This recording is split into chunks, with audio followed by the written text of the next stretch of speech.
Well, it comes down to the players believing in each other. This program, it's never been about a single coach or a single player. It's been about the whole team.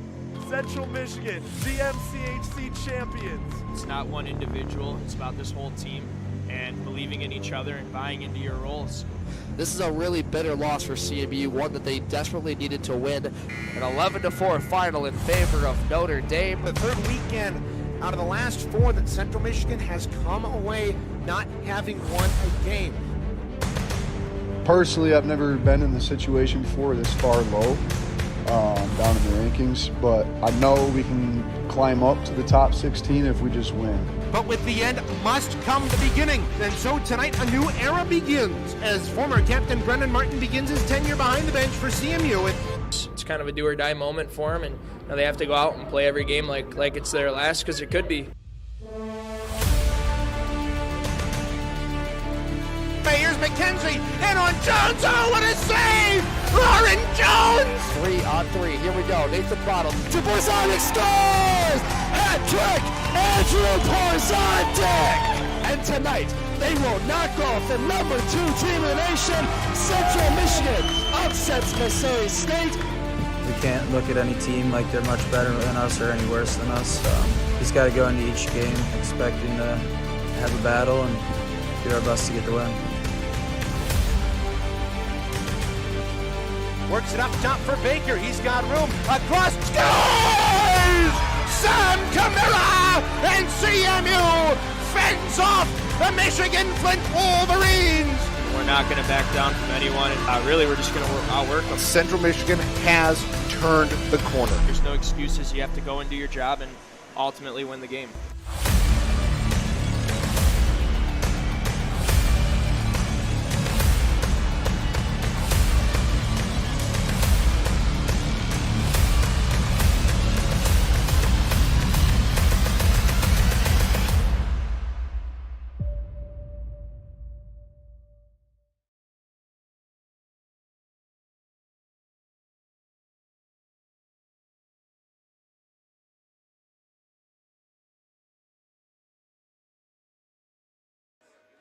Tonight, the Chippewas complete their regular season with a celebration of seniors, 6 in all, who dedicated their college careers to a program revered for its on-ice success and camaraderie off of it. Tonight, with a win, they hope to send their families home happy against a hungry Davenport University Panthers team. It's them and the Central Michigan Chippewas. Good afternoon, everybody, and welcome inside Martin Ice Arena. As always, I'm Devin Serra alongside my partner Reagan Cleves, and we're happy to have you with us as we close out this 2022-23 regular season here on Martin Ice Arena Ice. Well, Reagan, last night Chippewas had a little bit of a disappointing outing, ending with a 3-1 loss to these Davenport Panthers.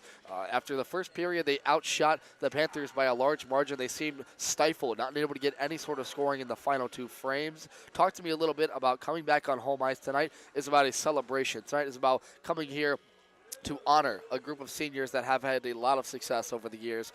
What has to happen for them to ultimately go out with a bang and send their families home happy? Yeah, tonight is about having fun and playing hockey as it was meant to be. Having fun with your teammates, playing your best hockey, having fun. It's the camaraderie with these players, and for these seniors, yes, it's bittersweet ending your regular season here on home ice, especially coming off last night, but you can make it fun. You can cap it off with a win and play your last game at the Marty and have some fun. And let's remember, there's still a lot to play for as we go through the final 2 games, including the MCHC tournament and a potential third that would matter towards the rankings. Finally, let's take you on a recap from Davenport last night.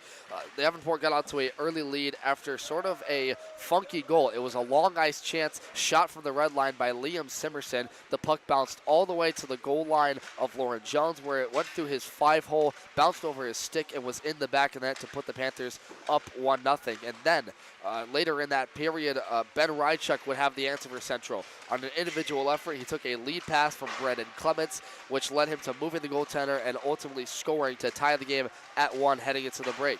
And then afterwards, Central looked like they had things in hand. Reagan, they out of the 20 minutes outshot the Panthers and were controlling most of the game, and then things just sort of fell apart for them afterwards. Yeah, indeed. It was a couple of bad bounces that got CMU in the end. A long 180-foot bomb from Liam Simerson in that first period, and then a shot that Lauren Jones would want back on a 2-on-1 that he got most of it, but he couldn't get a ton of it. And Davenport, playing their last game on their home ice for their seniors, was able to get that win. And for CMU, Davenport didn't really want it as much. Davenport wanted it more than you that night, and it's something that Central Michigan has to come out and want more than Davenport here tonight. There was a couple of more minor penalties after the 3-1 score from Davenport. Coincidental, a couple of them. A bench minor penalty assessed to assistant coach Tyler Koth, and only a single shot to the first 10 minutes of the third. CMU would ultimately fall in the end 3-1 with Ben Rychuk and Brendan Clements the only point getters for Central. Looking at our MCHC East standings, Michigan sits alone at the top with 10 wins and only 2 ties on the season, 22 points. Lawrence Tech is second with 17, Saginaw Valley 14. Central is fourth, solo with 11, 1 point ahead of Oakland, very important for that first round MCHC preview. And then Adrian and U of M Flint round out the standings. And then looking at our out-of-towns today, number 6 Lawrence Tech taking on Oakland University at 5 p.m., then Adrian at Saginaw Valley, and finally the MCHC playoffs next weekend. Yeah, and for Lawrence Tech, they wrap up their season series with Oakland here today, and for them, with a win, they can secure that number 2 spot in the MCHC over Saginaw Valley. Saginaw entered into this weekend trailing Lawrence Tech by only 1 point. However, if Lawrence Tech sweeps and gets all 4, there's no way that Saginaw Valley can catch them.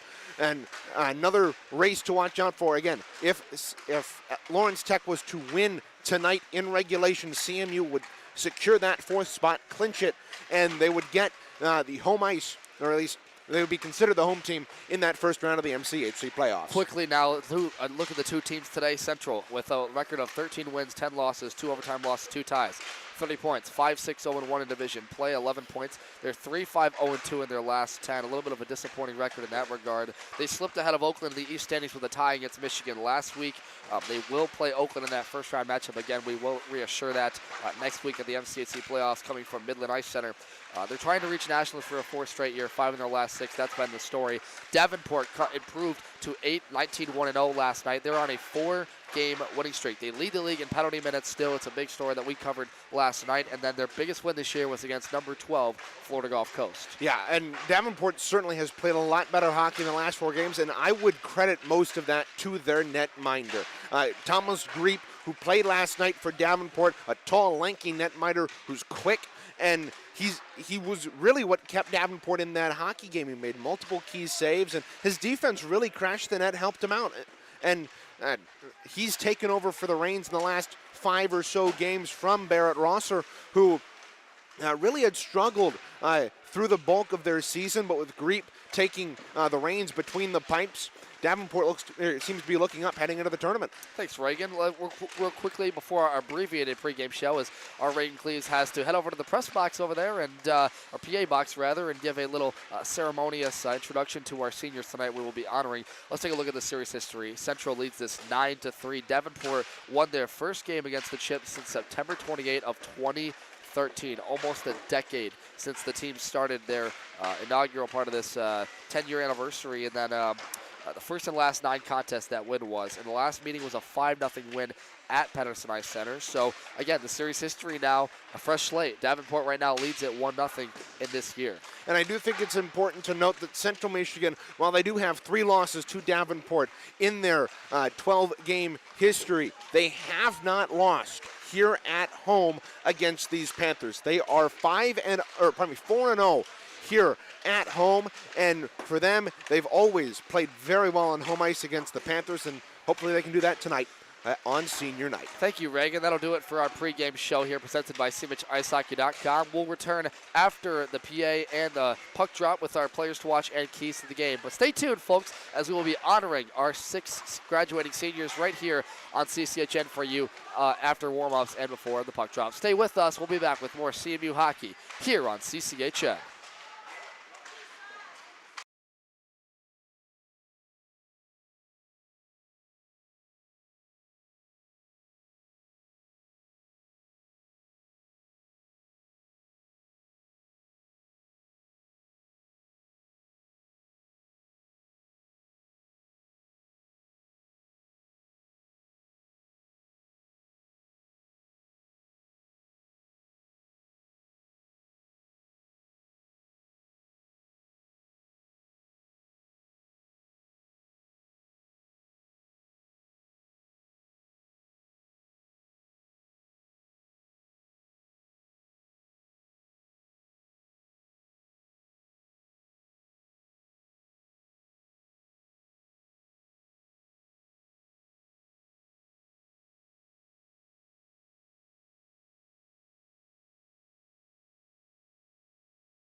season finale as the Davenport Panthers take on your Central Michigan Chippewas on senior night.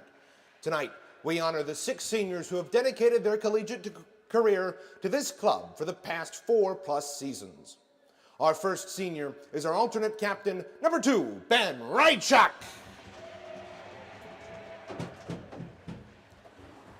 Ben is from Grand Rapids, Michigan, and is majoring in sport management with a minor in business administration. His plan after graduation is to go down to Fort Benning, Georgia for infantry mortar leader course and then compete in a triathlon. Ben's favorite CMU hockey memory was the 2017 Christmas party in the dungeon, and his favorite game was the 6-4 win over GVSU last December. His advice to incoming freshmen: be involved in the community during your time here and help build this program up for future generations to come. Fans number 2, Ben Rychuk.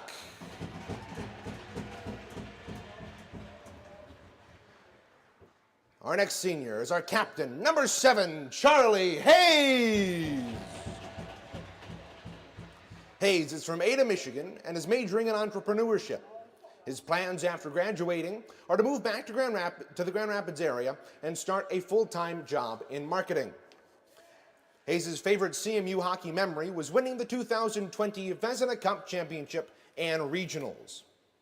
His advice to incoming freshmen: enjoy every minute. It goes by fast and you never know when it can come to an end. Number 7, Charlie Hayes.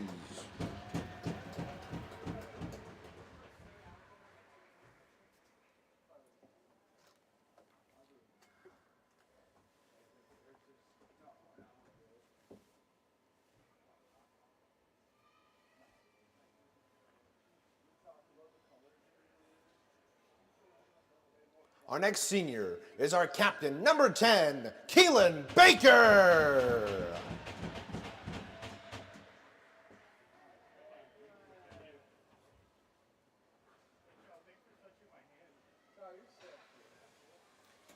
Baker is from Grand Rapids, Michigan, and is majoring in recreation, parks, and leisure services. His plan after graduating is to move to Tennessee to complete his internship.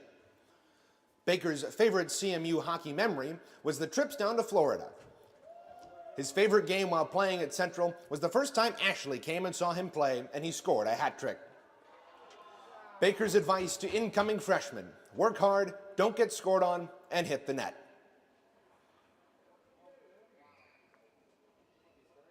Fans number 10, Keelan Baker. Our next senior is number 22, Austin Ritter.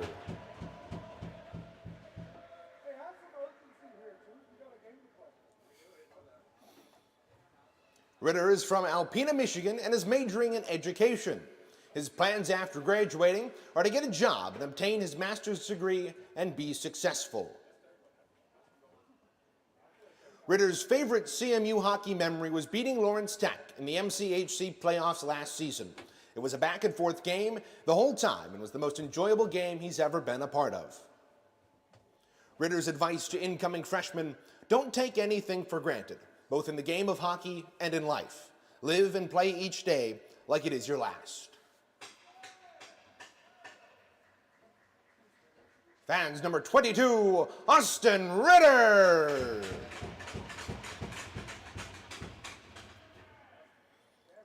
Our next senior is number 11, Kyle Chapman.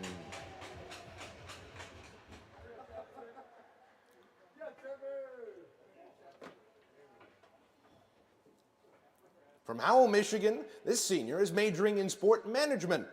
His plans after graduating are to intern with the Saginaw Spirit in ticketing and merchandise and eventually marry his longtime girlfriend, Rachel.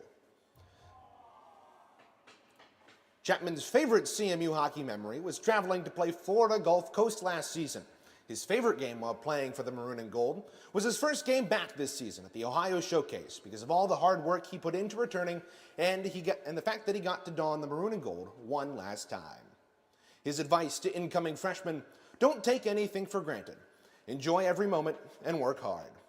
Number 11, Kyle Chapman. Our final senior here tonight is number 24, Hayden Flynn.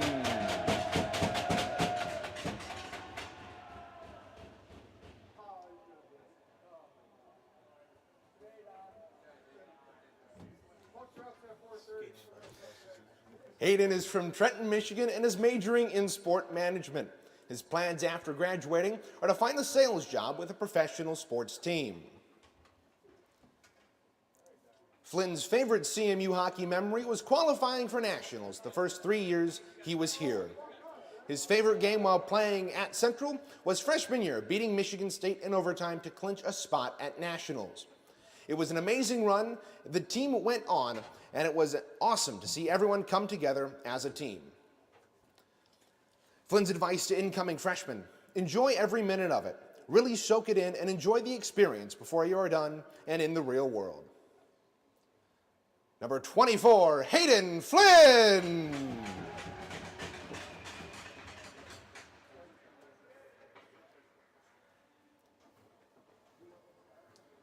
Fans, give it one last time for your 2023 seniors.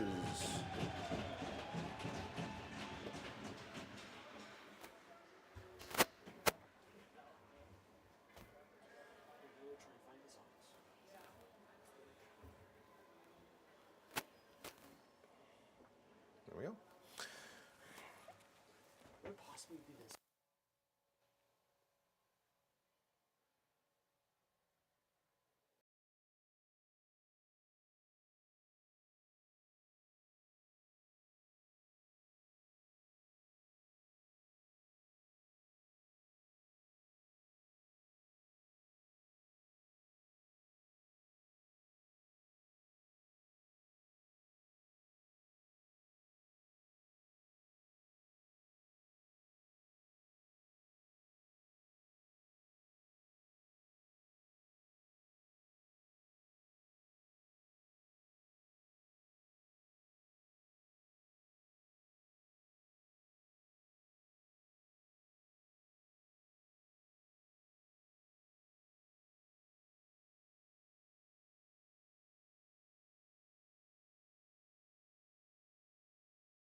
Starting netminders tonight presented by SeamishIceHockey.com.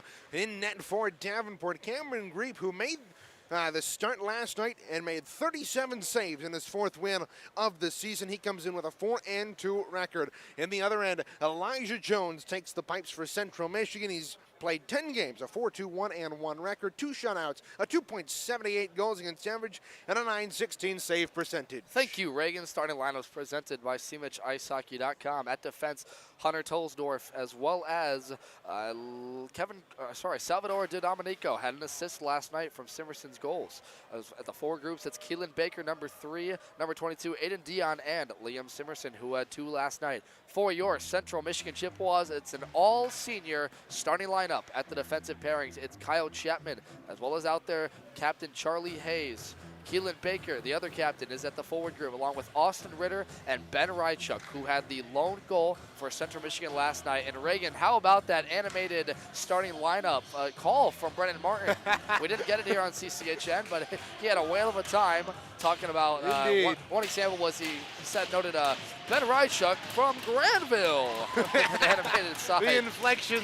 Yeah, and I wish I had the voice with a tone like that, but nonetheless, we are underway here for senior night from Martin Ice Arena. From left to right, Central Michigan works in their maroon, white, and gold uniforms with their reverse retro style lettering, maroon buckets and maroon pants. For Davenport, they're in their red, black, and black helmet and pants trim.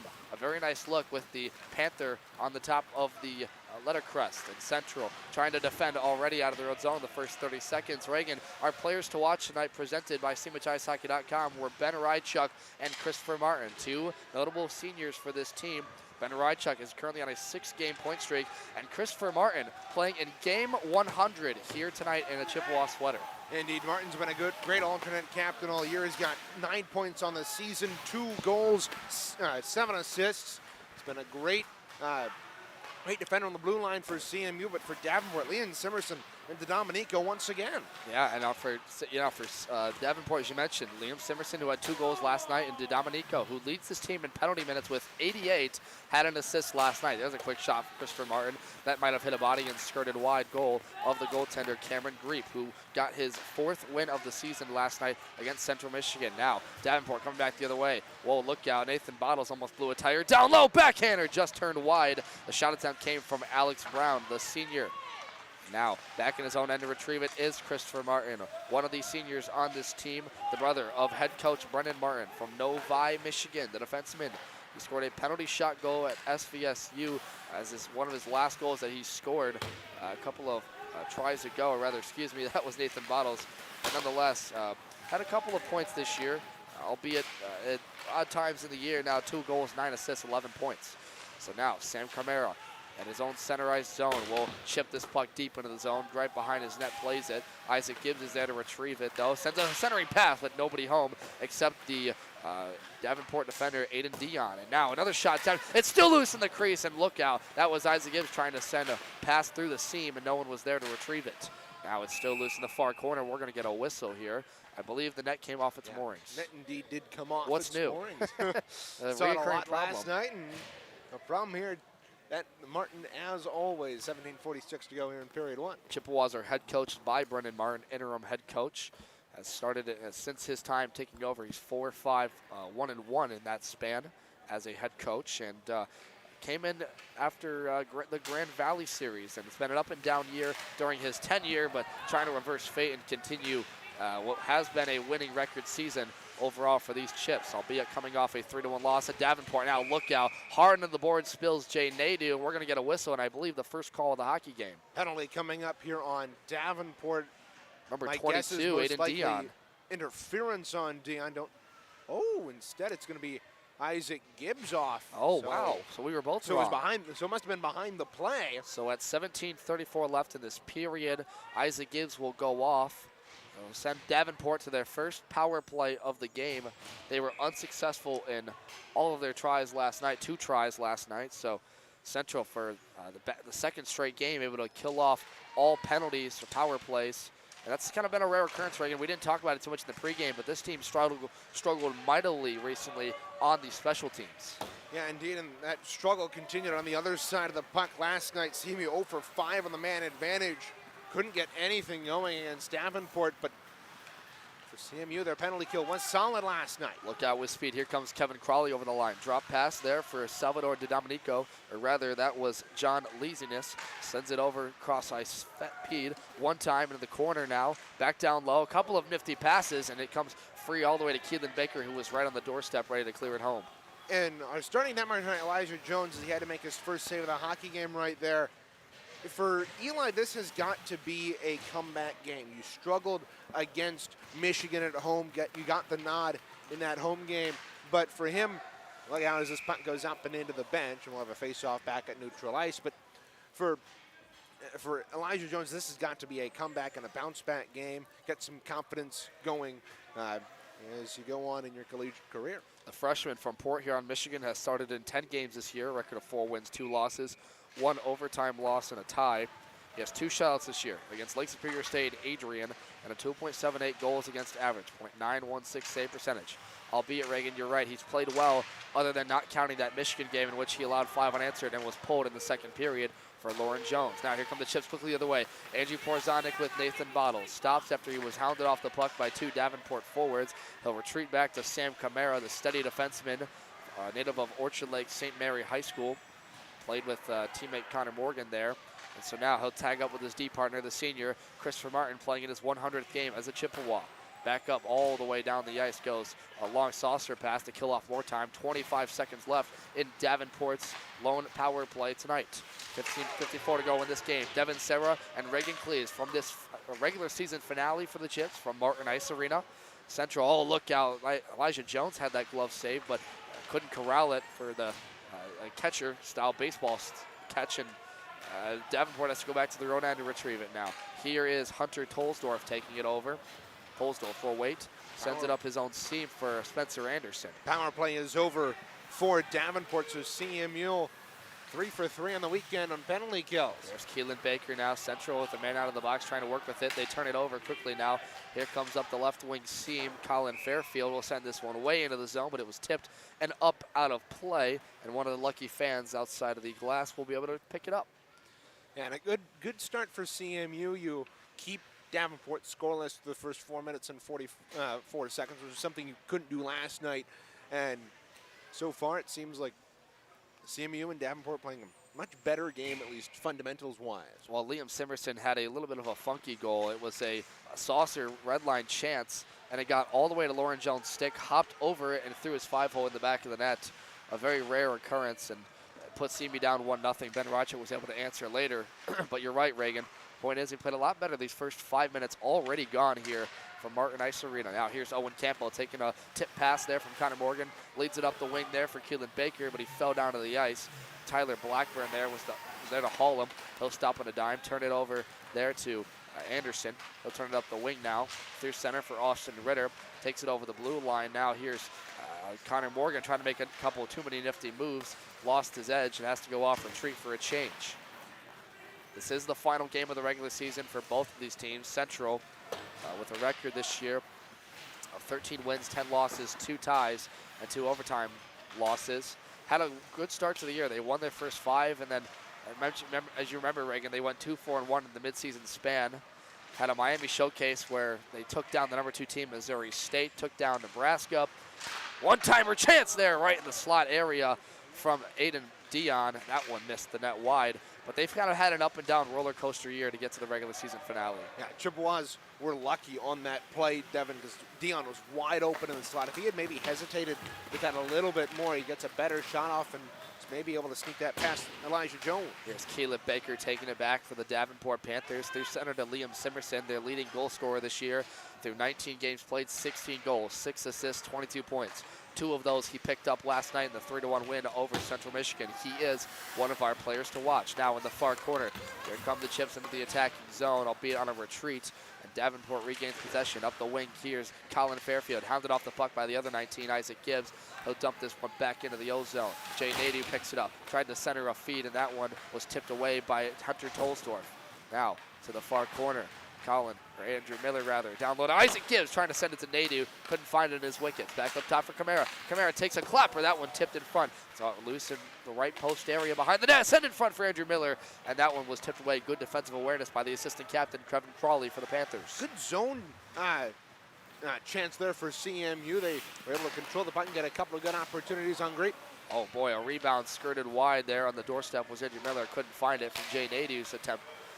Davenport controls in their own end. Look out, settled down by Gibbs, and he just ripped one wide past the glove.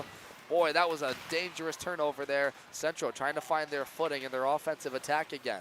And again, Isaac Gibbs had a little bit more time than he thought there. And here comes John rushes Lysiness his over the shot. zone, sidesteps a couple, and he scores! Lysiness sidesteps 3 forwards past the blocker of Jones. It's a 1-0 lead for Davenport early in the first. Another early goal for Davenport. They do that so well. They open up the scoring in about 50% of the games that they're in, and that's just a good, clean wrist shot from the right wing half wall that beats Lauren Jones and goes right under his blocker. And 7:32 into this one. What a couple of nifty moves there. John Lysiness, the grad student with 27 games this year now, 7 goals, 5 assists, 12 points, adding some stats there to a Davenport team that on paper hasn't been great this year, only 8 wins, 19 losses. But boy, they have found some offensive firepower these last couple of periods against Central Michigan. And once again, like they did last night, open the scoring up 1-0 early here on senior night from Martin Ice Arena. Look out, one of those seniors trying to have a bounce-back performance is Charlie Hayes, the senior from Ada, Michigan. And that Davenport goal comes right after CMU had a couple of very good opportunities in the offensive end. They were just unable to get to capitalize on those opportunities. I think Isaac Gibbs on that turnover, he ripped it high. And for CMU, it's a matter of not capitalizing on your opportunities. Andrew Porzanik's trying to change that fate, however, skates in alone, and he's pickpocketed there by Kevin Crawley. Now back out to center, will take it. There, Andrew Miller, rather Connor Morgan up the wing. He's got Andrew Porzanik, drop pass, missed it through his wickets, turned it over, and here comes Davenport the other way quickly. Aiden Dion up through center ice to Liam Simerson. Now Camara takes possession through the red line. He'll just dump this one in, allow his team to get some fresh bodies. The defensive defenseman, Kyle Chapman, and the captain, Keelan Baker, will come on. Little flipper comes out to center ice again. Camara's there to intercept it, negate that scoring attempt. Owen Campbell now turns on a dime, button hooks, drop pass for Connor Morgan. He'll take it back now, solo over the blue line with numbers. Toe drags, gets past one defender, stops to the corner, waits with it, looks to hold with it, goes back to the slot area. Nice job defensively by Davenport, taking away the passing lanes, and they will clear the zone with 10:50 to go in this first period. Devin Serra and Reagan Cleves from Martin Ice Arena on this senior night in which Central Michigan honored 6 CMU seniors here tonight. Ben Rychuk, Charlie Hayes, Keelan Baker, Kyle Chapman, as well as Hayden Flynn. And I'm missing one off the top of my head. But Keelan Baker, nonetheless, one of those seniors, skates through center. Pickpockets, man, he's going to draw a penalty there. Had the stick slashed out of his hands there by one of the Davenport players. So he's going to draw a penalty, and CMU will go to the power play for the first time tonight.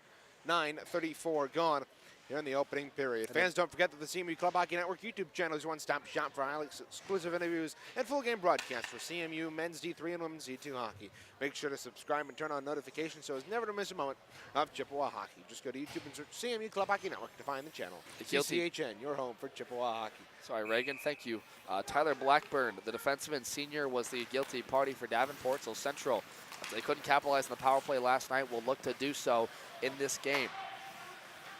And Reagan, I don't have the sheet in front of me off the top of my head, but their power play numbers have been better as of late. Look out, trying to bang away at it down low is Ben Rychuk. Skirted that one wide, and it came back up to the point. Isaac Gibbs on a dime. Good intercept there from the Davenport defender, Alex Brown. He might have a break here. Coming in alone. Shoots. Saved there by Elijah Jones, but it's skirted through, and they score! On the putback, the shot goes through the 5-hole of Elijah Jones after he made the initial save. And Davenport has a 2-0 lead here, short-handed.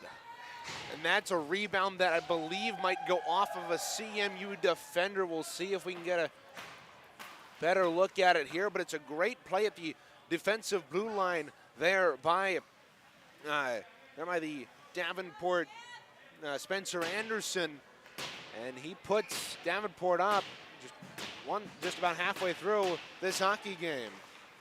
So for Alex Brown, he was leading the party there for them. We'll wait to see the official goal recognition. For now, Alex Brown with his 12th of the season, 22 points, the senior, playing in his 26th and final game this year, which has been all for Davenport. Now, stretch pass clear attempt. Central's got to find a way to muster some momentum back in this game. They had a couple of scoring chances in the first 5 minutes of the game, but ever since then, where they left off, they're down now early in this game, 2-0.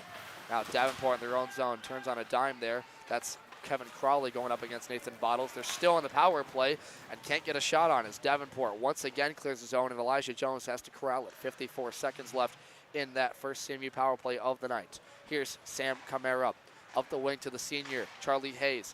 Long stretch pass for Andrew Siraki connects. He'll try and flip this one to Porzanic, and it missed. Nathan Bottles collects it at the half wall. Bottles looks for his options, waits up top to the point for Hayes. He'll wait with it, try to send one on net, and a good block there from the forward Caleb Baker to clear the zone and get a stick on the ice. 30 seconds left in the power play, and CMU just has not been able to get anything going on this man advantage. Davenport with that shorthanded goal, but also they just haven't been able to establish any zone. Here comes Connor Morgan, shot, rebound, they score! Sam Camara picks up off Connor Morgan's shot, and how's that for an answer on the power play? Central's back within one. Indeed, a great rebound cash-in there by Owen Campbell, the second such game here at home that he's had a goal like that. He cashed in on Ben Rychuk's chance in the opening minute of that Michigan series, but Owen Campbell with the goal here at 11-19. Was it Owen Campbell? I stand corrected then. Like Owen Campbell. Owen Campbell, the sophomore, with what looks like will be his third goal of the season. I thought it was Sam Camara looking at the streaking forwards coming into the zone, and I believe that was Sam Camara. That was Sam Camara, Reagan. So Camara is credited with the goal. The freshman from Orchard Lake St. Mary's scoring his fourth of the season. Camara from Waterford, Michigan. He scored his first ACHA goal of his career against Cleary, as the goaltender Gripe had that one for a second and then skirted out. And he's notably scored the overtime winner against U of M Flint this year. Reagan, you had the goal call for that one, and he chose 53 because of Moritz Sider, a player he tries to model his game after. Yeah, and he plays very much a physical defenseman for CMU. He does play a lot like Moritz Sider, the Detroit Red Wings, but he cashes in there, pinching down from his defensive position to get that goal for CMU on the rebound. CMU is now 1-for-1 on the power play tonight, albeit they gave up a shorthanded goal to these Panthers. And now quickly over the line, here comes Jared Kiefer to the corner. Look out, hard spill. There down on the ice is Braden Keel, but he's hurt. Oh, he has to get up quickly now. Central trying to come back the other way. Here's Keelan Baker up the wing. We'll dump this one in. Keel will get to the bench to go off and get a change after a hard spill to the near side corner in his own zone. Here comes Davenport controlling with it. Hunter Tolsdorf through center ice. Intercepted a pass was Austin Ritter. He'll get up the wing with Ben Rychuk. That one flipped through the air and was taken away by Kevin Crowley. Crowley over the blue line now. Hounded off the puck by Owen Campbell. Good stand at his own blue line. Ben Rychuk trying to clear out of the zone, but he prematurely had it on his stick, and Hunter Tolsdorf sent a puck on net well wide and up into the protective netting to get a stop. 7:33 left. Took a deflection up and out of play, but a couple of good chances for CMU since that goal. They've been able to get some good shots on. They've forced Greep to make a couple of quality saves, and on that one, it's good shot blocking there by CMU to get in the shot lane. There's a blocked shot attempted there for number 22, Aiden Dion. Central will control back to their own end. Sam Camara up the wing. Ben Rychuk with speed. With numbers, Andrew Siraki and Austin Ritter up with him on the wing. Ben Rychuk drop pass for Siraki. He found it. Backhander on the net. Saved by Grote the first time. And the rebound was cleared away, but not out of the zone. Camara at the blue line takes a shot off a skate in front from a Davenport player. And Central barely keeps the blue line. No, they don't. It's offside. Yeah, great call by the linesman. He's right on the line there. And Clements thought he kept it in, and he played it. And offside is the call. And interesting, they're going to have to draw all the way back in the Central Michigan end. That's interesting. I thought they would normally maybe have a hand pass. No, I would ask. It was offside. An offside, yeah, that's a good point. But nonetheless, Central will have to defend in their own zone. My only guess is that they deem that to be an intentional offside, although usually an intentional offside, you usually give them like 5 seconds before they go into the zone. Nonetheless, it'll be 5-on-5, 6:50 to go in the senior night. Here's one of those seniors, Kyle Chapman, the native of Howell, Michigan. Missed the entire first semester, and as Reagan talked about in that senior ceremony, his favorite memory was just being able to don the maroon and gold sweater one more time, coming back in this second semester, notably during the Miami Showcase, in which they went 2-0-1 in that span. As it gives, hard check into the boards from Mason Rose.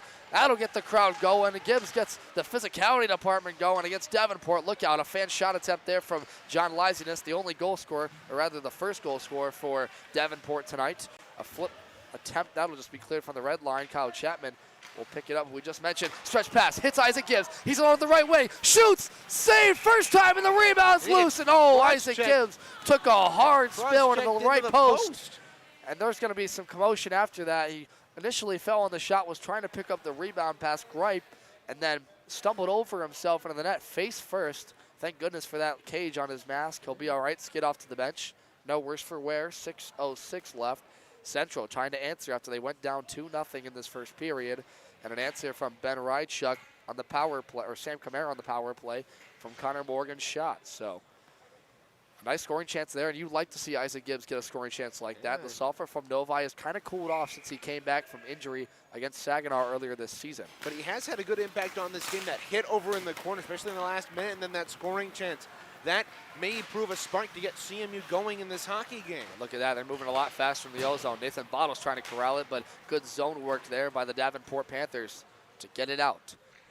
Back for Christopher Martin to play it, and that's going to be whistled. That was a late whistle for icing there. Yeah. I don't even think Christopher Martin wanted that because he had his winger set up to go through the center ice zone, but nonetheless, they'll get the face-off draw. And, you know, Reagan, one thing we've talked about all year was the face-off draws, how they had a couple of injuries out of the lineup in that first part of the year. Braden Keel was out. Notably, they were missing Julian Johnson for the second part of the second semester. So they were struggling in the face-off circle category as they'll lose that one but try and get it back, and they will. But what's notable is the stop-and-start play has kind of not benefited CMU more times. They've usually been a better team when there's less face-offs in a game. Oh, indeed, and that's partly because they've struggled in the face-off circle this season. Owen Campbell, though, coming back for the second semester has proved a good addition to the CMU centerman core, but CMU does a really good job when playing back and forth constant hockey. Oh, nice job there by Connor Morgan to gain the red line and then drop a pass there for Andrew Porzanik. Just whiffed on the shot. Now back up to the blue line, Christopher Martin.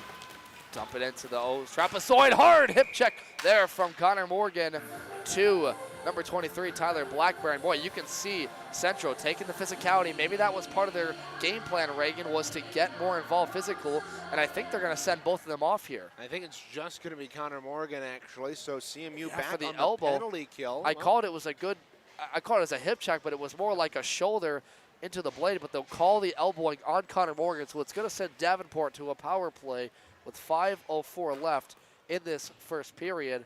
They lead 2-1 after most recently Liziness and Brown's goals. So Central's got to go back to the penalty kill and kill off more time. 14:56 gone. Stay with us for the first intermission report. Devin Sarah will have that one for you. Here coming up, take a look at the ACHA out-of-town scoreboard. Central is 1 for 1 tonight on the penalty kill. The only one earlier after Isaac Gibbs' interference call. Now Davenport will look to set up with it. Here's Hunter Tolsdorf with a shot on net. That was blocked in front by Charlie Hayes. Second attempt. Nice job, Isaac Gibbs, to clear the body. It's still loose, however, to the far corner. Charlie Hayes sends a long saucer that went off the upper stanchion, or rather in front of CMU's bench. So they're going to whistle this and send it back to the zone for the faceoff. Yeah, and a great diving effort by Isaac Gibbs at the high slot to whack that puck away and keep Davenport from getting a quality shot on. That led to CMU eventually getting the puck off of a turnover and wearing the puck. Here's Davenport back to the point. Here's Tyler Blackburn with a shot. Rebound loose in front, trying to collect it, and a backhander served wide by the assistant captain, Kevin Crawley, and Central finds a way to clear the zone. A dangerous chance. Davenport doing a good job getting bodies in front to take away the eyes of Elijah Jones, but he saw it the whole way the first time. And then clearing the rebound attempt was his defenders. 1:12 left to go in their second power play of the night. Through center. Quickly now is the assistant captain, Kevin Crawley. Turns wide with it. Sends a shot on net, and Elijah Jones saw it the whole way for the glove save in front. And thank you to Lau G. There's the G. I think I said that right for the pronunciation correction there. Cameron Greep is how you pronounce it. So thank you for that one. And Greep, who's played phenomenal for Davenport the last 2 nights, Reagan. He's a bigger goaltender, bigger in stature. Talk about him a little bit. Yeah, it's been for CMU. They found it hard last night to beat him high, and it's going to be a problem with any taller netminder, especially like Central fans were used to last year with Thomas Rope, one of the tallest netminders in the American Collegiate Hockey Association. Oh boy, he had to make 2 great saves right there on Andrew Porzonik. The first one went off his right pad, banged out in front, and Porzonik found it, and then the second chance saves it with the glove. So yeah, look at that, already using his body positioning, and looks very calm in net. Yeah, and it was the same deal last night. He was a very calm, collected netminder for Davenport. He's got the last 3 wins for them, especially since taking over for Baird Rosser on the starting duty. And this Davenport team was coming off 3 important wins before Central last night. There's a shot from Porzonik, turned aside there by Greep. They had wins over Adrian and Michigan State. Notably, they swept Michigan State, so they're on a 4-game heater right now. The most wins on a streak their season, and look out, trying to move into the zone was Camara against Caleb Baker, and he fought him off the puck. Now loose to the slot, a saucer from Simerson intended to Domenico. Gets it down low, 15 seconds left in Davenport's power play, trying to bang away, and Central finds possession. It's Andrew Porzonik. He'll just sauce this one to center. Good deflection, however, down to the red line was Domenico. Sends a shot on net, right pad save there by Elijah Jones. 2 seconds left, out of the box will come Connor Morgan. So Central kills off the second Davenport power play of the night, but they're still in the O-zone. Another shot, that one might have hit a skate and redirected wide to the half wall. Now, bounces around a couple of times and comes free to the red line. Chasing back for it is Alex Brown. It's for the most recent goal. Turn it over. Owen Camo to the backhand. Trying to send one in front for Connor Morgan. He was too slow getting there. Keelan Baker, the senior, scores! Keelan Baker! What a goal!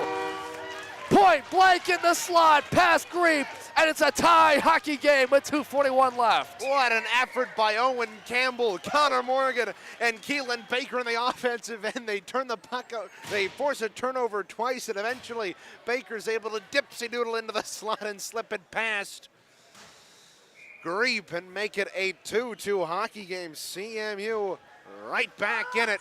We're tied. And that one might have been assisted by Owen Campbell. We'll wait at the break for the official scoring metric. That was a great job taking away Liam Simerson's clear attempt to the blue line.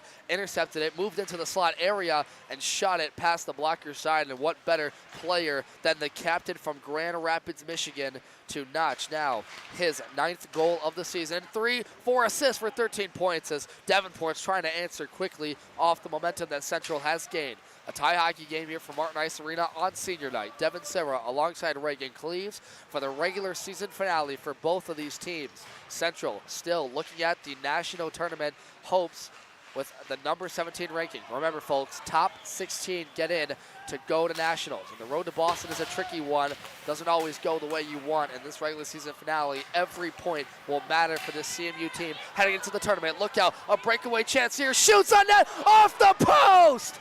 Hunter Tolsdorf moving it alone. And there's going to be a penalty coming up here on Davenport. Yeah, that was a assist to number 4, Liam O'Connell, who checked Braden Keel to the half-wall boards after the shot. And so Central gets a break with that left post, and they're going to get another break heading to the power play with 1:46 left. They're 1 for 2 on the night. Elijah Jones owes that post a steak dinner from Ruth's Chris Steakhouse. My goodness, saves his bacon on that one, and just a shot that goes inches away from making it a 3-2 game.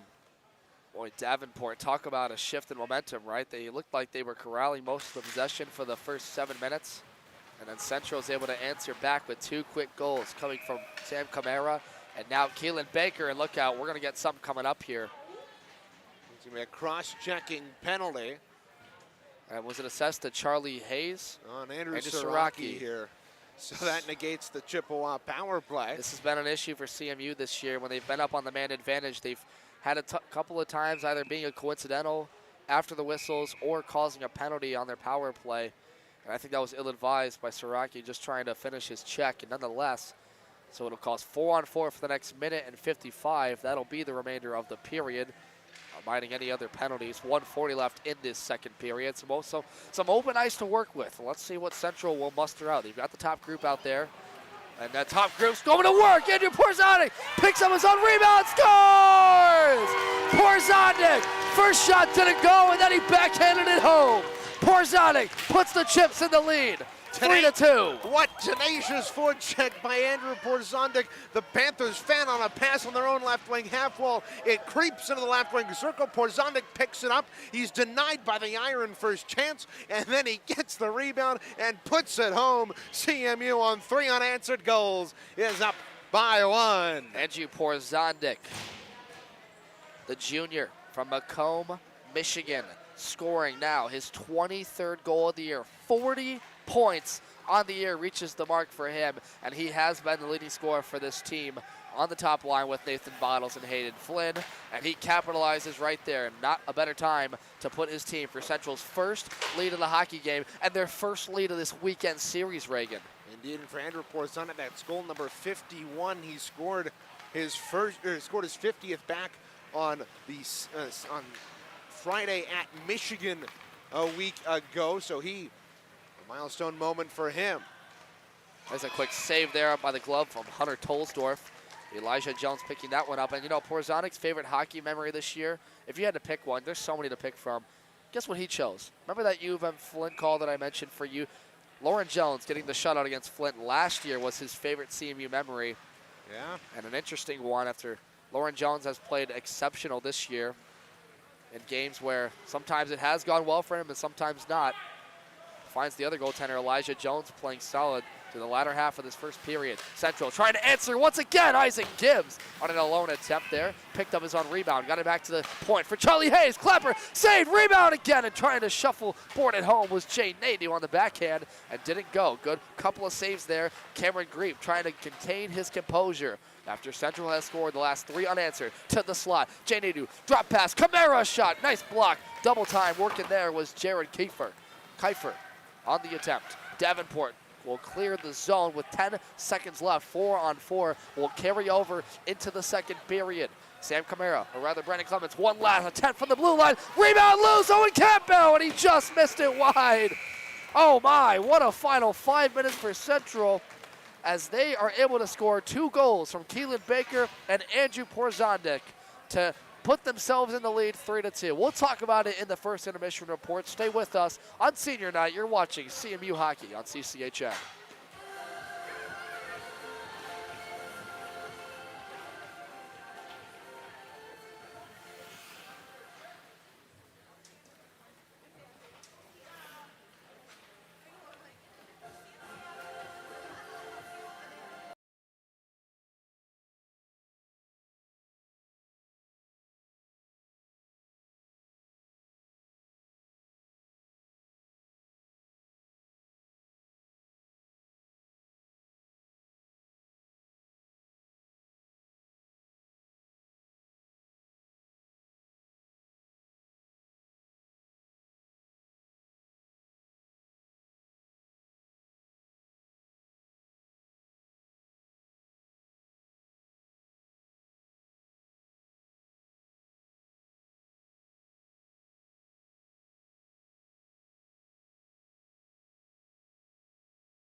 Back with you inside Martin Ice Arena for the first intermission report presented by CMHIceHockey.com, and it was a doozy, folks. 5 goals scored in that first period, of the 2 first coming from Davenport's, John Lysianes scoring the first one, and then number 12, Alex Brown, the seniors connecting for their first 2 goals in this game. Lysianes had a nice move in alone past the glove side of Jones, and then afterwards Alex Brown picked up kind of a rebound. It might have went off a CMU skate and past the 5-hole of Elijah Jones, one he wishes having back. And so Davenport looked to control this game early. They quieted this senior night crowd that has been jumping ever since the pregame ceremonies honoring the 6 seniors for CMU. But then the Chippewas answered quickly, and it was Sam Camara from Connor Morgan. Connor Morgan's rebound after a power play was assessed from number 23, Tyler Blackburn's penalty. After Central answered, not even 7 minutes later, it was Keelan Baker scoring unassisted. He did a nice job intercepting a pass, a rather clear attempt from Liam Simerson's Davenport at his own blue line. Baker skated in alone, shot it past the blocker's side and into the back of the net. It was a wonderful move, and great to see the captain scoring tonight, one of the 6 seniors, as we mentioned, being honored. And then not even 2 minutes later, at 19:26, it was Andrew Porzondik on 4-on-4, scoring an individual effort. He intercepted a player trying to corral a puck between his wickets, his legs, and took it alone and picked up not only a shot, but a rebound, his own rebound, past Cameron Greep on the blocker's side, backhanding it home. And so that's where we sit after 20 minutes. Still 2 periods to go in this hockey game. Central is 1 for 1 on the power play tonight. They are 2 for 2 on the penalty kill. There was a shorthanded goal for Davenport from Alex Brown, that second goal of the game, and then CMU answered. There's been 3 penalties in this game, or rather 4. First for Isaac Gibbs, interference, then from Black, then from Morgan for elbowing, and finally Andrew Siraki for a cross-check. So that's where we sit after 20 minutes. Again, tonight Central is honoring their 6 seniors here today, talking a little bit about those players in the lineup tonight. Notably, Ben Rychik, the senior from Granville, on a 6-game point streak, trying to continue his success. Charlie Hayes has played a lot better in this first period. Keelan Baker, as we mentioned, the lone senior goal scorer for them tonight. The other players, as we mentioned, were Camara and Porzondik, and so if you're talking about a senior class that has something to play for tonight, coming off a devastating loss to this Davenport team, they're doing everything you want. They're hustling hard. They're fighting for the puck. Notably, they're taking away Davenport's time and space in the slot area, which is something they kind of allowed a lot of in the latter half of the game last night. And so in the physicality department, they're taking the physicality to Davenport. They've got a couple of checks, albeit a penalty assessed to Connor Morgan, but Isaac Gibbs has got his team going at times. Jay Nadu, he's had a lot better efforts in this game. So all in all, this has been CMU's second half of this first period. After Davenport opened the scoring 2-0, and Central holds right now their first hockey lead of this weekend series. When CMU is up by leading after 1 period, they are 7-2-0. So some good stats right there, good food for thought as you get ready for the second period. Reagan Cleese is getting ready to join us with a whole pizza in his hand, back in the broadcast stand watching, and our own Derek Steele running the sticks 1 and 2 tonight. You can catch him after the game when Central's women's team takes on Miami in their regular season finale, home finale here from Martin Ice Arena. That'll do it for the first intermission report presented by CMHIceHockey.com. Stay tuned with us. We'll be back for more CMU action here on senior night at CMU 3, Davenport 2.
And we're back here from Martin Ice Arena ahead of second period puck drop. Devin Serra alongside Reagan Cleese. CMU finds themselves in a 3-2 lead after Davenport opened the scoring the first 2 goals. Central has bounced back with 3 unanswered coming from Sam Camara, Keelan Baker, and Andrew Porzondek, where we resume play on this senior night where 6 of CMU's forwards and defensemen will be honored. And we're honored in the pregame show with Reagan Cleves doing a great job in the ceremony, notably honoring these seniors with pictures and festivities here. A great crowd on hand for Martin Ice Arena to watch these guys go out on home ice. This is the last game of the regular season and the last game at Martin Ice Arena this year. Central travels to Midland Ice Center next week to start their MCHC tournament run, where they have a hopeful bid to nationals awaiting with the top 16, but they got to get there first, and a win tonight would help their case. Andrew Porzonic backhands this one in from Nathan Bottles. He'll send a centering feed. Bottles couldn't get off his own knee to get a shot off. There's Camara, or rather Clements with a blast, and that one just turned over the glove side wide. Now, in the attacking zone, here comes CMU working with it. Back the other way, Charlie Hayes corrals his own puck in the blue line now. He'll skate back for it. Hounding Davenport in their own zone. Look at the work. The top line for CMU going to work. But here comes quickly now Davenport the other way. A shot on net. Blocked away by Elijah Jones. And the second chance opportunity from Aiden Dion was skirted wide. Andrew Porzonic up the wing. He's got Hayden Flynn streaking in on Aiden Blackburn. Isaac Gibbs settles the puck down, trying to get it over to Hayden Flynn. He'll chase in after it. Good presence awareness by Aiden Dion and cleared away in front of the CMU bench. Brandon Clements takes it. Penalty coming up here too. Just offside, just offside. You're right, offside. Sorry, that was a linesman, not a head official. So it will stay 5-on-5. Now 18:35 to go. Isaac Gibbs turns around. Loose in front of the slot. He missed the corner, right post of the net. Back the other way quickly now comes Alex Brown trying to chase it after Gibbs. He'll leave it there for Christopher Martin, who will slide it over to the freshman, Braden Keel. Keel pins it up the boards. Turn the puck over as Davenport was trying to work in for an attack. Slot chance, whistle for the netting. And Davenport's not going to like that one. A common occurrence here at Martin Ice Arena, Reagan, is the net moorings, which come off far too often. Yeah, but in the end, it's what you have to deal with. And that comes off its moorings, and the referees will not allow CMU to change. And they got a break because Aiden Blackburn had a point-blank shot waiting for him in the slot area on Elijah Jones, so he gets a break from his own post.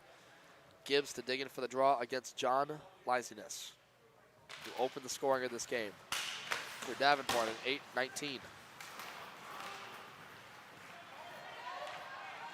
Back the other way, the goaltender Cameron Greep plays it to the half wall. Davenport players trying to corral it, settled down out of the air by Christopher Martin. Taking over with it is Tyler Blackburn. He'll drop it there, back up to the point. Nobody at the blue line to take it over. And here's Braden Keel sending it back into the O-zone. Cameron Grieve has to play it again. 17:45 left to go in this game. Turnover, Jay Nadu, point blank. And he just, over the stick of Grieve, missed the net, or rather it was saved by Grieve. And a penalty is coming up on the Panthers. Reagan, what you got? It's a tripping penalty on Davenport. Okay. I want to say it's either number 23 or number 25. I didn't see the initial call myself, but the head official it's going to be Joseph Seidel off for Davenport. They'll put CMU on the power play here. Seidel, the sophomore, with 21 games, a goal, 3 assists, 4 points to his name, will send CMU to their second power play. I should say third power play of the night. They're 1 for 2. CMU had a 5-second power play that was irrigated because of, that's not a word, reversed because of Andrew Siraki cross-check. So third power play of the night, they're 1 for 2. 17:22 left to go on the senior night for Martin Ice Arena. Devin Severa alongside Reagan Cleves. Here come the Chips into the attacking zone. Charlie Hayes over the left blue line, stops on a dime after being hounded by Aiden Dion. He'll slide it across for Camara. Camara will send one on net with the Nathan Bottles trying to pick up that rebound, and it was too wide for him. Bottles collects it at the half wall now. Charlie Hayes will wait for his options. Back over to Camara. Camara slides it down low for Porzonic. Touch pass over to Hayes. He'll wind up a shot off a stick. Rebound comes free to the captain, Aiden Dion, who clears the zone, and Elijah Jones has to play it. And a hard check there with Camara and another Davenport defenseman, and that'll draw a penalty on Caleb Baker. For CMU, just let Davenport touch the puck. You want to have an extended 5-on-3 here. And Davenport sitting back to wait for a shot. Here's Andrew Porzana. He's going to waste no time. Waits with it, turns wide with it, looking for options to go with it. Davenport will now touch up behind the net. And so Caleb Baker is going to go off for that hit on Braden Keel. It's going to be 5-on-3 for the Chippewas for the next 55 seconds. And they'll have a minute 5 to carry over if they don't capitalize. Now is a hit in the corner. I believe the penalty was roughing there, but so a hit along the half wall puts CMU on the power play once again.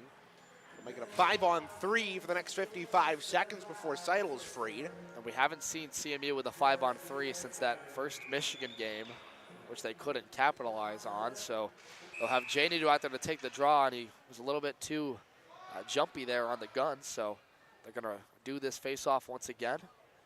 He's got Ben Rychuk, the senior from Granville, out there with him. Connor Morgan, the freshman, up the wing.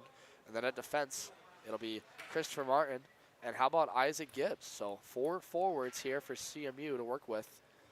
Against Davenport's 20, John Lysanis had the first goal of this hockey game. Tyler Blackburn, the defenseman senior. And they're still waiting to call get the this. second penalty up on the score clock. Yep.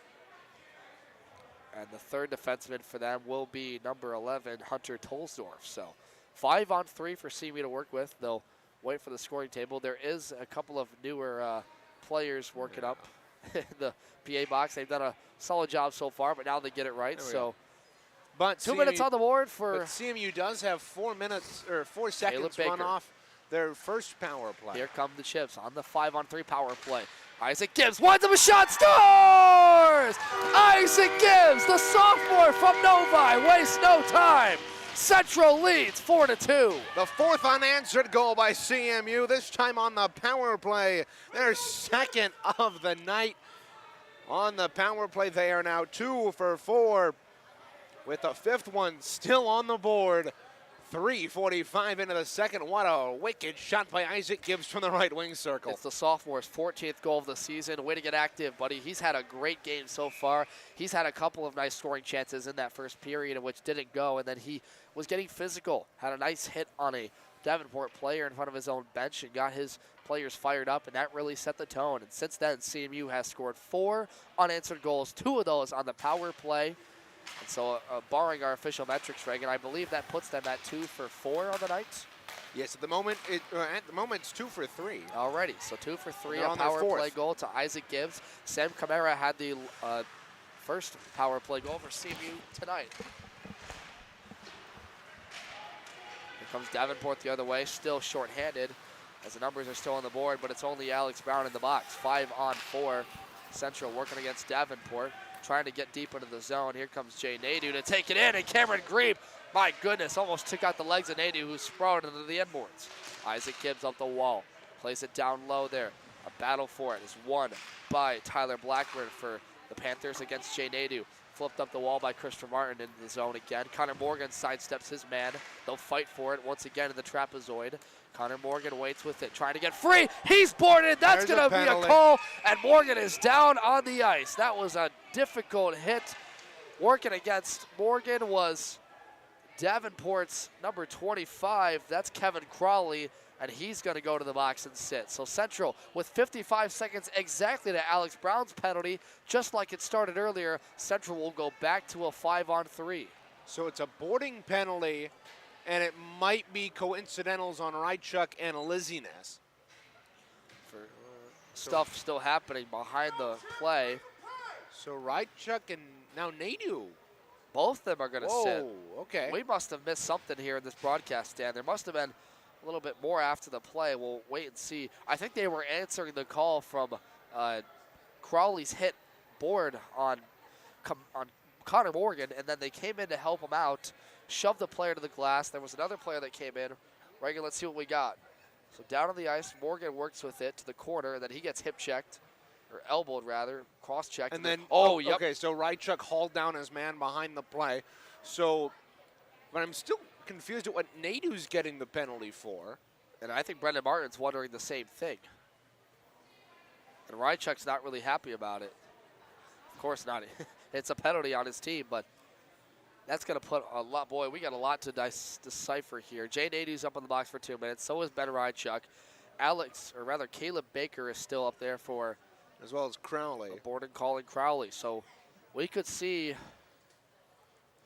my best guess would be 4-on-4 if so they are coincidentals. Since they're all 2 minutes, I assume that it's going to even out here. But right now it's going to be 4-on-4 for another 55 seconds, and at least as of right now, if they don't put anything else up, it'll be 4-on-4, or pardon me, 3-on-3, and then it'll be for 55 seconds. Then it'll be 5-on-4 for Davenport, unless they make those coincidentals on on either Nadeau and Crowley or Rychuk and Crowley. Alrighty, thank you for the clarification, Reagan. We'll see actually what's assessed on the ice. The head official, rather linesman, still over there talking about the call with our PA stand. Martin's getting the explanation across the way, and Jay Nadeau helping out the scorer's table. Hey, this is how you're gonna put these penalties in. It is a 4-man crew here tonight. A couple of new officials we haven't seen. Yeah, and they've been doing a solid job.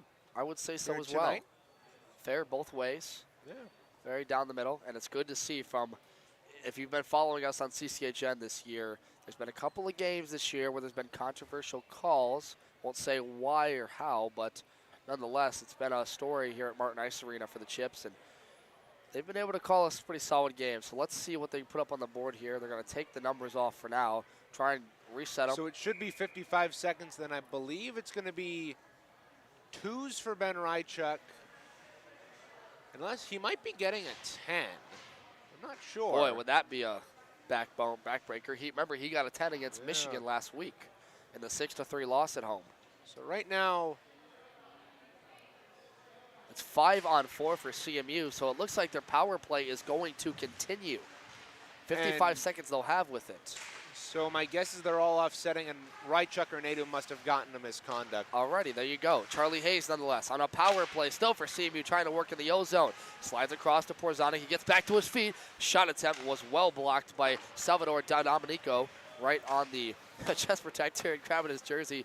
Hit him right in the crest, that is the Davenport logo. And now Camara has to slide back to his own zone. 14:50 to go in this second period. 25 seconds in CMU's fourth power play of the night. They have 2 power play goals tonight from Camara and Isaac Gibbs. Now, here's Nathan Bottles up the wing. Pickpockets his man, and he's got speed. He's got Charlie Hayes up the wing with him. Drops it there for Andrew Porzanic to the left wing.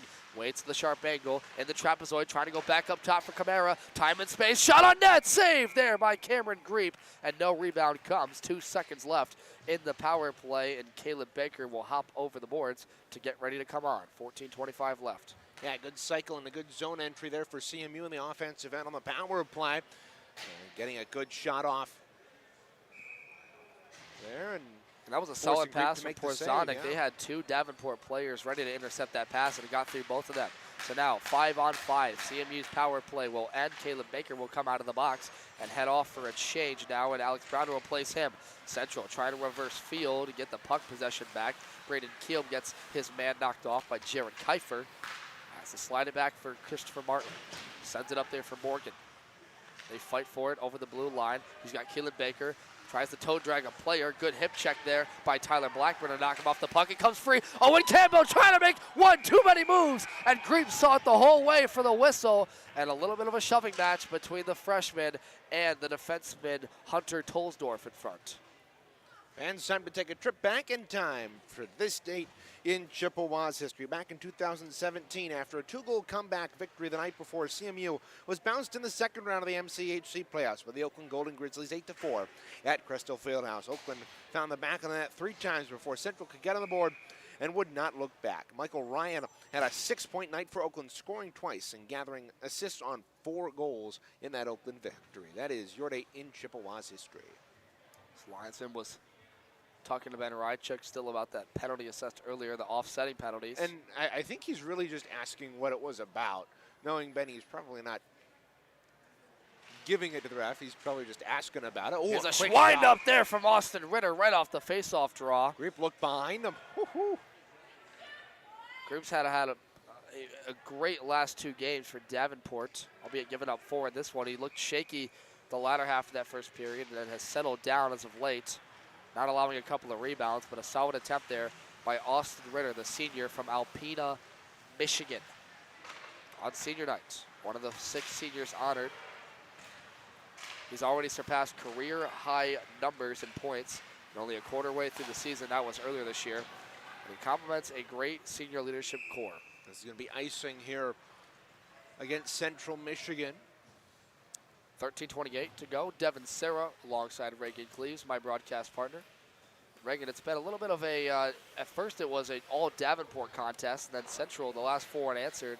They've really found their spunk, and after what was a disappointing outing yesterday, it's good to see their top forwards getting their groove back, notably Andrew Porzondek, Isaac Gibbs, and Keelan Baker. Yeah, and it seems much just like Davenport wanted that win last night. CMU seems to want this game here in the early stages of the second period. They've been playing some very good hockey. They've been capitalizing on power play, something they could not do for the life of them last night. 0 for 5 in that category last night. So far, they're 2 for 4 tonight. Davenport is the leading penalty minute getter team in the nation. Don't have the official number, but it's a lot. Salvador DiDomenico was one of our players to watch tonight and yesterday for having 88 penalty minutes, team leading. And boy, you and I do know how many penalties go for CMU. Look out, player down on the ice, taking a check with Tyler Martin, and he's not happy about it. So CMU is going to go to the power play, a roughing penalty on Davenport here. Martin was getting into it behind the net there with Mason Rose, and Rose snaps, shoves Martin to the ground, and CMU is back on the man advantage. And you know, Reagan, this looks a lot like what we previewed yesterday. A Davenport team that takes a lot of penalties, when they're frustrated at times, goes after, I don't want to say goes after players, but hits the gate stuff. Frustration gets the better of them in there you go, good wording. situations. Davenport's head coached by Phil Weniker. The assistant coaches are Chris Heath, Brandon Bine, and Chance Bradley. Recruiting coordinator is Phil Sweetie, strength coach Guy Gutos, and volunteer coach Haley Secluda. Apologize if I butchered any of that. Charlie Hayes with a shot. They score! Slid over across from Camara, and it got past Green. It's another power play goal for CMU, and it's 5-2. Another shot that came from the top of the left circle, and it looked like it squeaks through Greep's 5-hole. So CMU is up now by 3 goals here with 12:39 left in the second. Charlie Hayes' shot, it may have actually gone between the blocker and the side of Greep, but for CMU, they're now up by 3 with their 3rd power play goal of the night. Camaro with his 2nd point of the night, and it's Charlie Hayes' 7th goal of the season. That's a career high. The senior from Ada, Michigan. One of the 2 captains along with Keelan Baker. He replaced Brennan Martin in the offseason, and look out, no time to waste. Davenport scores the other way. It's number 24, Liam Simerson, with his 3rd of the weekend. Simerson right off of the face-off. Davenport gains control, goes right back down the ice, and they beat Elijah Jones just 13 seconds after CMU gained a 3-goal lead. Boy, that one was nifty, wasn't it? He moved past Kyle Chapman, might have been his own rebound, and he skirted it past the blocker side of Jones for the goal. So Davenport, less than 20 seconds after CMU's 5th unanswered, scores and makes it 5-3 shorthanded. 15 rather, seconds. Sorry, 5-on-5. They still have the penalty up on the board to number 13, Mason Rose, which was CMU's 3rd power play. The Chips in a high-scoring affair in the second period on senior night, trying to answer back. Connor Morgan to the net, still loose, and they can't find it for the rebound. Owen Campbell was trying to come in to help him out to the red line. Here's Brendan Clements, skirts it back in. Has to go back to retrieve it is Davenport's number 4, Liam O'Connell. O'Connell sends it up there for DiDomenico. He'll skirt back wide with it. Whether that's Hunter Tolsdorf, and Charlie Hayes sends one on net, looking for his 2nd and as many goals. 11:37 to go. Stretch pass for Simerson, misses, but he'll negate the icing as he beat Brendan Clements to the puck. Backhands this one to the slot with no one home. To the half wall now. Another shot from a sharp angle. That one from John Liziness, who opened the scoring tonight, was saved by Elijah Jones. Sent back into the zone from the red line by Davenport. Charlie Hayes picks it up. A couple of Davenport players change. They can't get it out, however. Here's a wind-up. Saved by Jones and no rebound. Good presence awareness to get his glove up off of Alex Brown's attempt. What a good save there by Elijah Jones. Sees that one all the way from the high slot, but CMU kind of on the back foot since that Davenport goal. CMU had scored 5 straight before that. And then Simerson, just 15 seconds after Charlie Hayes scored to make it 5-2. He makes it 5-3. Well, it's been an exciting contest. 8 goals in the first 30 minutes of this game, not even. If it keeps going on this pace, Devin, we might run out of space on our score sheets. Right. And usually you're the one to do all that, so I'll leave that to you. I keep my own, but it's not as detailed. Here's Braden Keel now. Tended to pass for Siraki that missed. Got it up to Austin Ritter. Tyler Martin comes in to chase after it. Tyler Martin, the junior from Shelby Township, transferred from Oakland University and played at Louisville University. Backhander from the blue line. And, you know, talking to Tyler Martin, he's a scrapper, isn't he? One of the hardest working players on this CMU team. Good to see him get some ice time on that fourth line.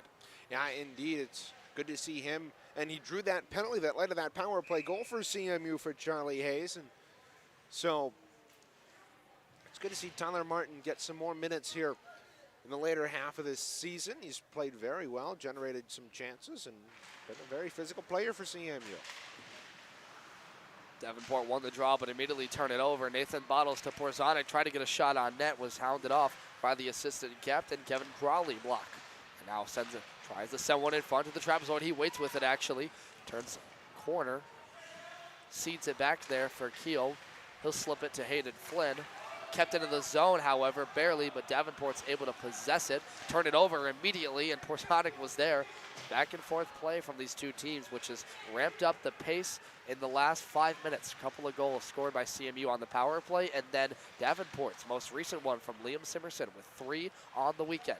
Had 2 last night. Nathan Bottles turns wide with it. 10:04 to go in this second period. Waits.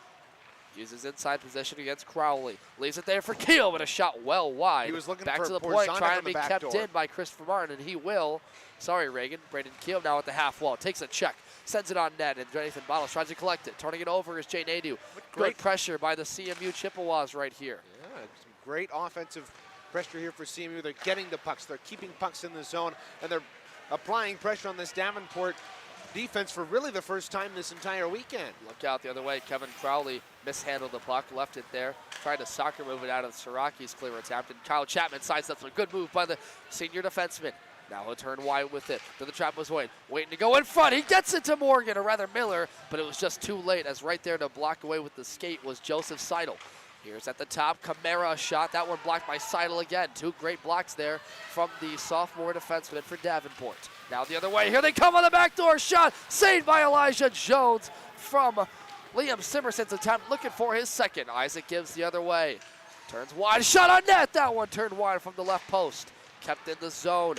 Davenport trying to clear, backhanded in by Camara, turned over here, and with speed comes Alex Brown, or rather that's Aiden Dion to the net, and that was a good defensive stand by Jay Nadeau to take him to the corner. Still loose in the slot, however, backhanding it is Hunter Dolsdorf with a shot on net, and that one might have hit a skit and redirected to the half wall or corner. In the corner now, Isaac Gibbs plays with it, off the boards.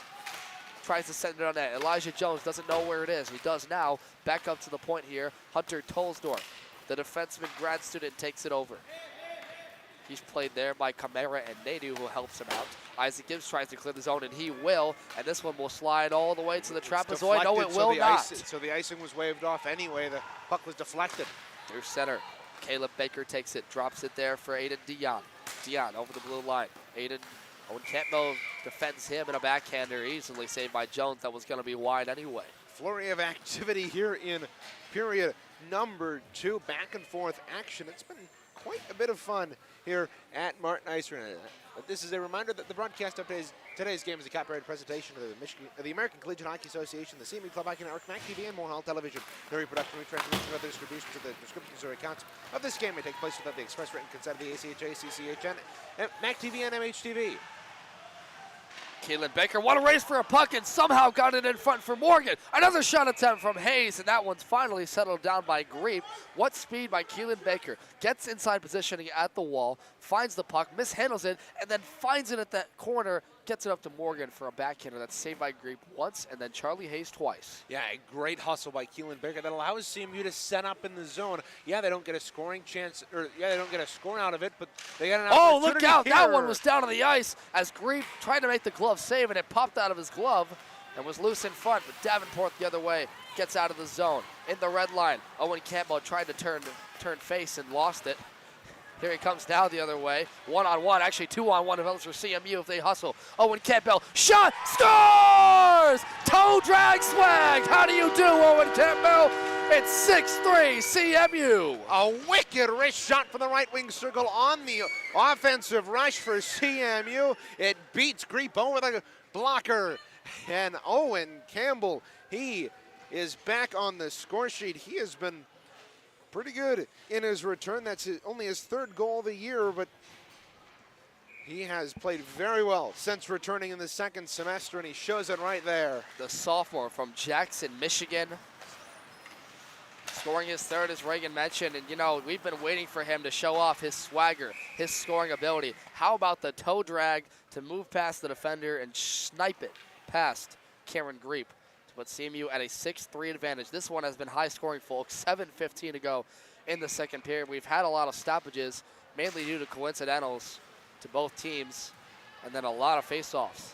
And Central, credit to them, they set up in the zone and hustled a lot harder, not only in this game, but what a rebound after what was a disappointing outing in a 3-1 loss last night. They've tripled the scoring from that night, and look out, sending it on net. Oh, Braden Keel's got to be careful here as Jared Kiefer is upset after he argued that, I believe, Keel was holding his stick.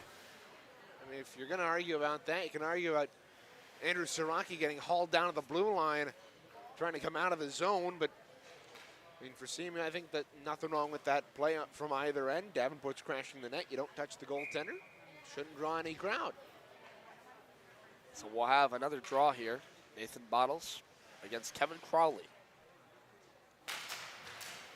Bottles won it. Got it to Camara. Slid across to his D partner, Kyle Chapman. Up the wall there, played by Andrew Porzanic. Backhands this one to Bottles, who will turn over center. Hayden Flynn chases in after Hunter Tolsdorf, who will just get this over to his defenseman, to Dominico. Dominico at the wall plays with it. Kept into the zone by Kyle Chapman. Porzanic will be there to play it through the legs of Nathan Bottles. They'll regain it at the wall. Up top, nice pass there to Camara. Backhand is this one down low to Porzanic, who settles the puck. Looks for an avenue to go. Porzanic's there. Lost it just an inch off of his blade to the wall there. Played by Jared Kiefer. Still kept in by Kyle Chapman. He'll send this one down low and just wide under the skate of Hunter Tolsdorf. Another try from Camara. That one skirted wide again. Bottles collects it at the left half wall. In the trapezoid. Chasing after Hayden Flynn. Good possession there. Andrew Porzanic trying to send one to Bottles. Missed him.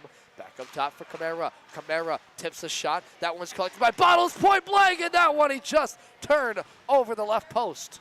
Wide. Back to the point. Camara, another try on net. And that one's seen by Greep. He might have got a piece of it, but it flips up into the air out of play for a whistle. Fans, stay with us for the second intermission report. I'll have that for you here on CCHN as we'll take a look at the out-of-town scoreboard on the professional side of things, and we'll recap a high-scoring affair here from Mount Pleasant. A 6-3 CMU lead right now. There's been 4 goals scored in this period alone. Actually, what was that first period, or rather one less, which was a 5-goal first period. Davenport in the slot. The captain for them. Aiden Dion doing a good job clearing out the zone. It allows them to collect the other way for a rush. That one stopped on a dive by Caleb Baker. He'll leave it there for Liam O'Connell, who mishandled it. Braden Keel, Brandon Clemens is there to take it away. Jay Nadu pursues his man in. It's left at the red line now. Picked up by Clemens, who had to sidestep a man. In front of the CMU bench, Shanley Hayes. Dumped this one in from the red line. Stick down by Liam O'Connell. He'll flip this one up to his forward, Liam Simerson, at the wall. This one skirts out to center. Jay Nadu picks it back up. A saucing puck that couldn't settle down. Finally, it's picked up by Blackburn. He'll send this one deep into the zone, gain the red line. No icing. Charlie Hayes backhands this one. Blackburn tried to go through about 4 different CMU players at neutral ice, and he was able to do so, dipsy-doodling around them at neutral ice and allowing Davenport to dump the puck in. This 5-on-5 has been pretty even, I'd say. Davenport's been able to kind of negate Central's chances. CMU's having a hard time settling down the puck, which has a lot of sauce tonight, bouncing around. Now it's finally settled down by John Lyson. It's turned over from Jay Nadu. Going back to retrieve it was Hunter Tolsdorf. Up the wall, there for Lysinus. Saucer lightly flipped to Kevin Crowley. Crowley will try and turn wide. Good defensive stand by Charlie Hayes with the stick. Up to Owen Campbell. Campbell mishandled. Hip check there from Morgan onto Kevin Crowley in front of the bench, and that will be offside. Puck was chopped up out of play into the Davenport bench. So Would have been offside, but yes, up into the bench. So both teams will be able to get changes. 4:12 to go in the second. This has been a long one, Reagan, hasn't it? Indeed. Myself, Devin Serra. Derek Steele is our cameraman and producer tonight, doing a wonderful job. Thank you again. You can catch him and Matt Ryder after our coverage here from this D3 game for the women's D2 home finale against Miami, Ohio. Notably, the women's team, Reagan, as this one flips into Cameron Griep. The women's team back in second place in the Central Division standings, which is important because those top two teams will get a bid and out of the CCWHA tournament, which is next week, go to nationals. Yeah. So it's an important race right now. They're in a three-way race with Sioux College, Adrian, and themselves, the Chippewas. The backhanders taken from Siraki in the left circle. You could argue that Michigan State is making their case, as they have played some very good hockey as of late in Women's Division II, and for them, Straight to Braden Keel. It's loose down low. Ben Rychuk trying to bang away, and the whistle's given to Griep after he made a sprawling left pad save. and Griep was about to go after Ben Rychuk on the doorstep after Rychuk tried to push that puck home, thought the puck was loose out of the glove of Griep, and Griep gave him a healthy shove right when he got up. As a reminder, the national championships will take place March 16th through the 21st from Boston, Massachusetts, or rather Marlborough, Massachusetts, we should be more specific, and the New England Sports Center. You can get your tickets now on achahockey.org, and you can watch it on Hockey TV, a partnership of Flow Sports. And, you know, we've got a very special announcement, Reagan, about ourselves. We don't like to tune our I thought own we were going to horn. let Joe do that. I think we will. We'll wait on exactly what that special announcement is for you folks later on. But exciting stuff leading into the championship month of March. And March Madness is coming up too. Some cool matchups to highlight there. Indeed. CMU's basketball team's not so great this year record-wise, but you never know if they can get to the MAC tournament. You can always hope. You can always hope. 3:17 to go. Central leading 6-3. That's the most recent goal from Owen Campbell. Here's Braden Keel, the freshman, moves over the blue line. Sends it down low for Hayden Flynn, who tried to take a sharp angle, and it was blocked off a body. Nathan Bottles to the half wall, fights with it.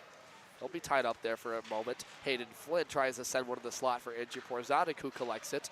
Nice job defensively by Tyler Simerson. Turn the puck over, and look out. 2-on-1 develops for Davenport. Simerson has a chance there. A nice defensive work by Porzadik. Simerson he hit got crushed into the boards. How crushed is into the that end not boards, a penalty? and there is now a call whistle. Andrew Porzadik is Nothing. down on the ice. He took a hard check. He got ran into the boards there by Tyler Blackburn. Numbers all the way. And he's still and down. Slams him into the boards, and somehow that's not a power play for CMU. Porzadik, the senior from Macomb Mission, gets up gingerly, holding nothing actually. He'll shake it off and be all right to the applause of this Martin Ice Arena crowd here on senior night. But Porzadik, the junior from Macomb. I do not understand that, Devin. I'm perplexed. Porzadik's showing numbers all the way into the boards. Blackburn's battling with him all the way from center ice, and he runs him into the boards, and there's no explanation coming from the officials to Brendan Martin, and that's inexcusable. And you can know that the officials saw that being a 2-on-1 break for Davenport, and he well defended it. Simerson kind of backhanded this one to Brown, and it never got to him. And nonetheless, it allows Davenport to set up on a 5-on-5 face-off, and Elijah Jones had to sidestep that puck for a moment. There's going to be a whistle coming up. I don't know if there's no penalties. There's a conversation being had. Puck came up and out of We apologize play. for any voice memos you might capture here with our CCHN on-ice microphone. Frustrated bunch after a hit laid to Andrew Porzadik at his own end board. Nonetheless, CMU's got time, 2:27 to work and get another goal on the board. Connor Morgan, or rather Andrew Miller, skates deep into the zone against Liam O'Connell. He'll tie up there in the corner. This one's tumbled around a couple of times, and it finally comes free to Kiefer. Kiefer misplayed the puck. Kyle Chapman's there at center, intercepted by Alex Brown, who whacked this one out of midair. There to take it is O'Connell. Through center.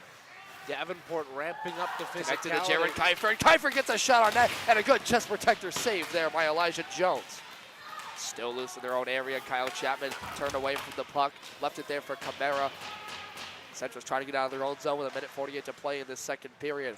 That's seen 4 goals scored by both teams, as we're going to get a whistle here.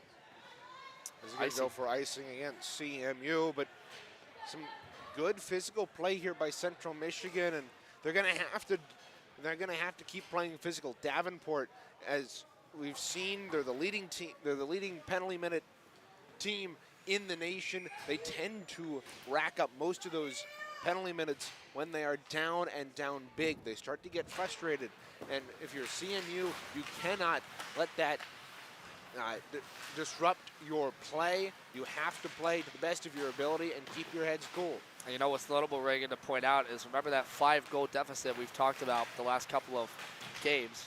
Not in CMU's favor. Look out, no time to explain. Jay Nadeau moving in on goal. Shoots, just turned wide, trying to go past the glove. Jay Nadeau had a breakaway chance negated. Here's Isaac Gibbs with a shot. That one might have hit a body in front. Still loose in the corner, trying to backhand one of the slot. No one there to retrieve it. Caleb Baker for Davenport clears it out to the captain, Aiden Dion. Over the line, takes a shot. That one went well wide. Good. Connor Morgan to the half wall.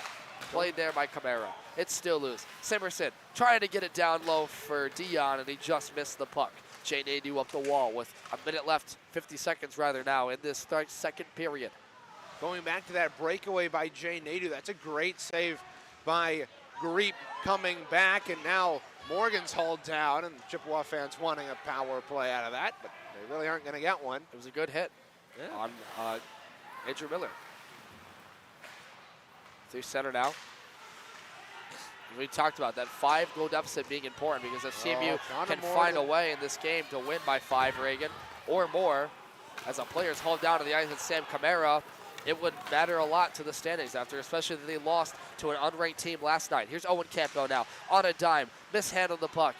Davenport trying to clear it out of the zone quickly now and muster one last chance in this period. 5 seconds to go. Clapper! That one was seen by Elijah Jones with the glove, and a save made on Kevin Crowley.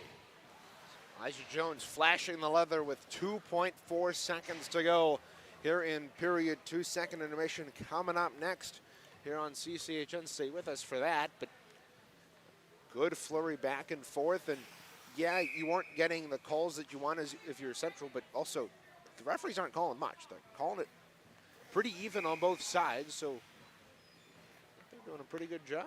One last draw in the right circle, 2.4 seconds to play. That will just be cleared out by Charlie Hayes, and that'll do it.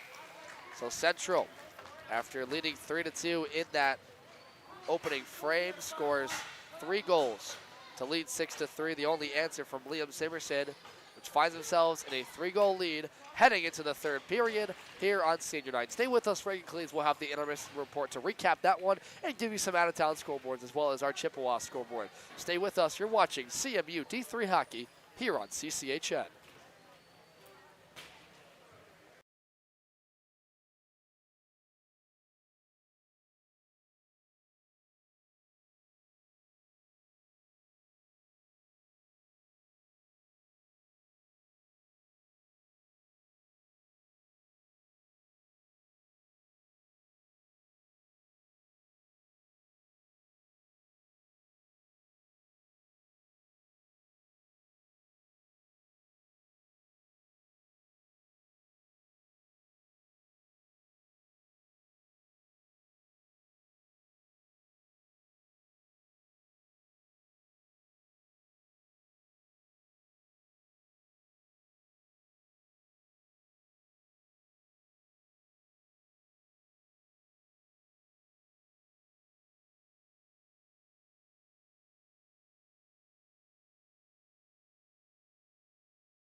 we're back here inside Martin Ice Arena.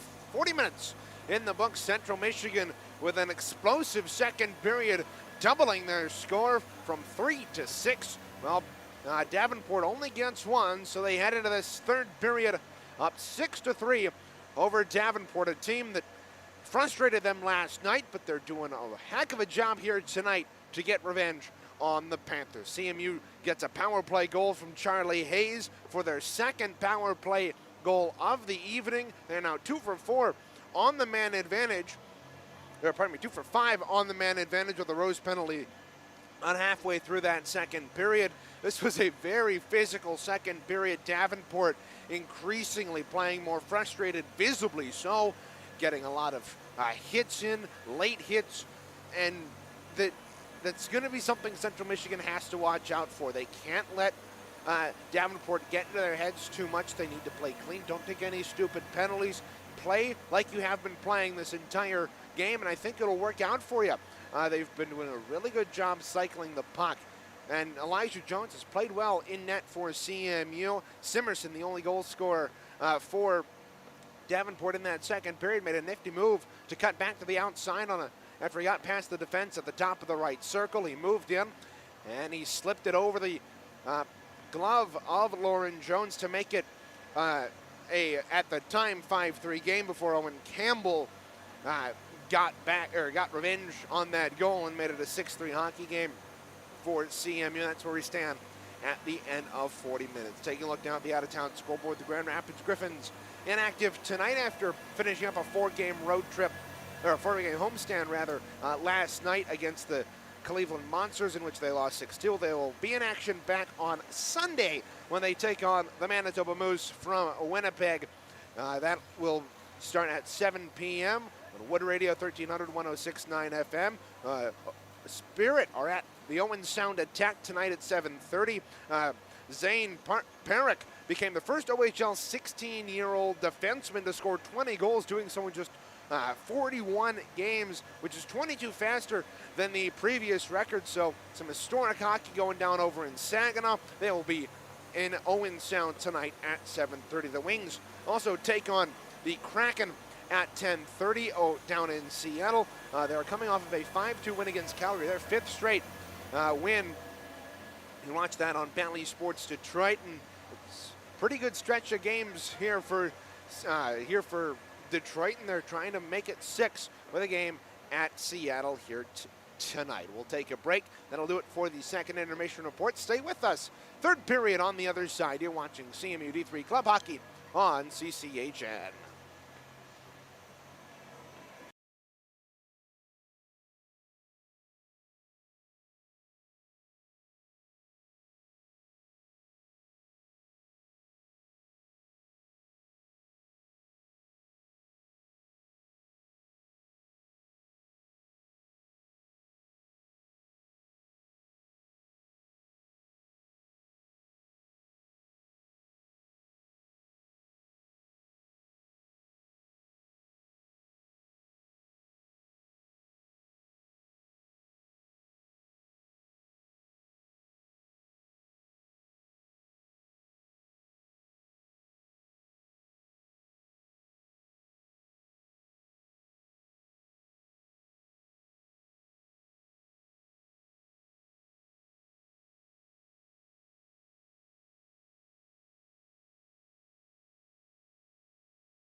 And welcome back to Martin Ice Arena and third period action ahead of CMU and Davenport Central with a 6-3 lead here on senior night, where they found themselves scoring 5 unanswered goals. And then Davenport's Liam Simerson answered.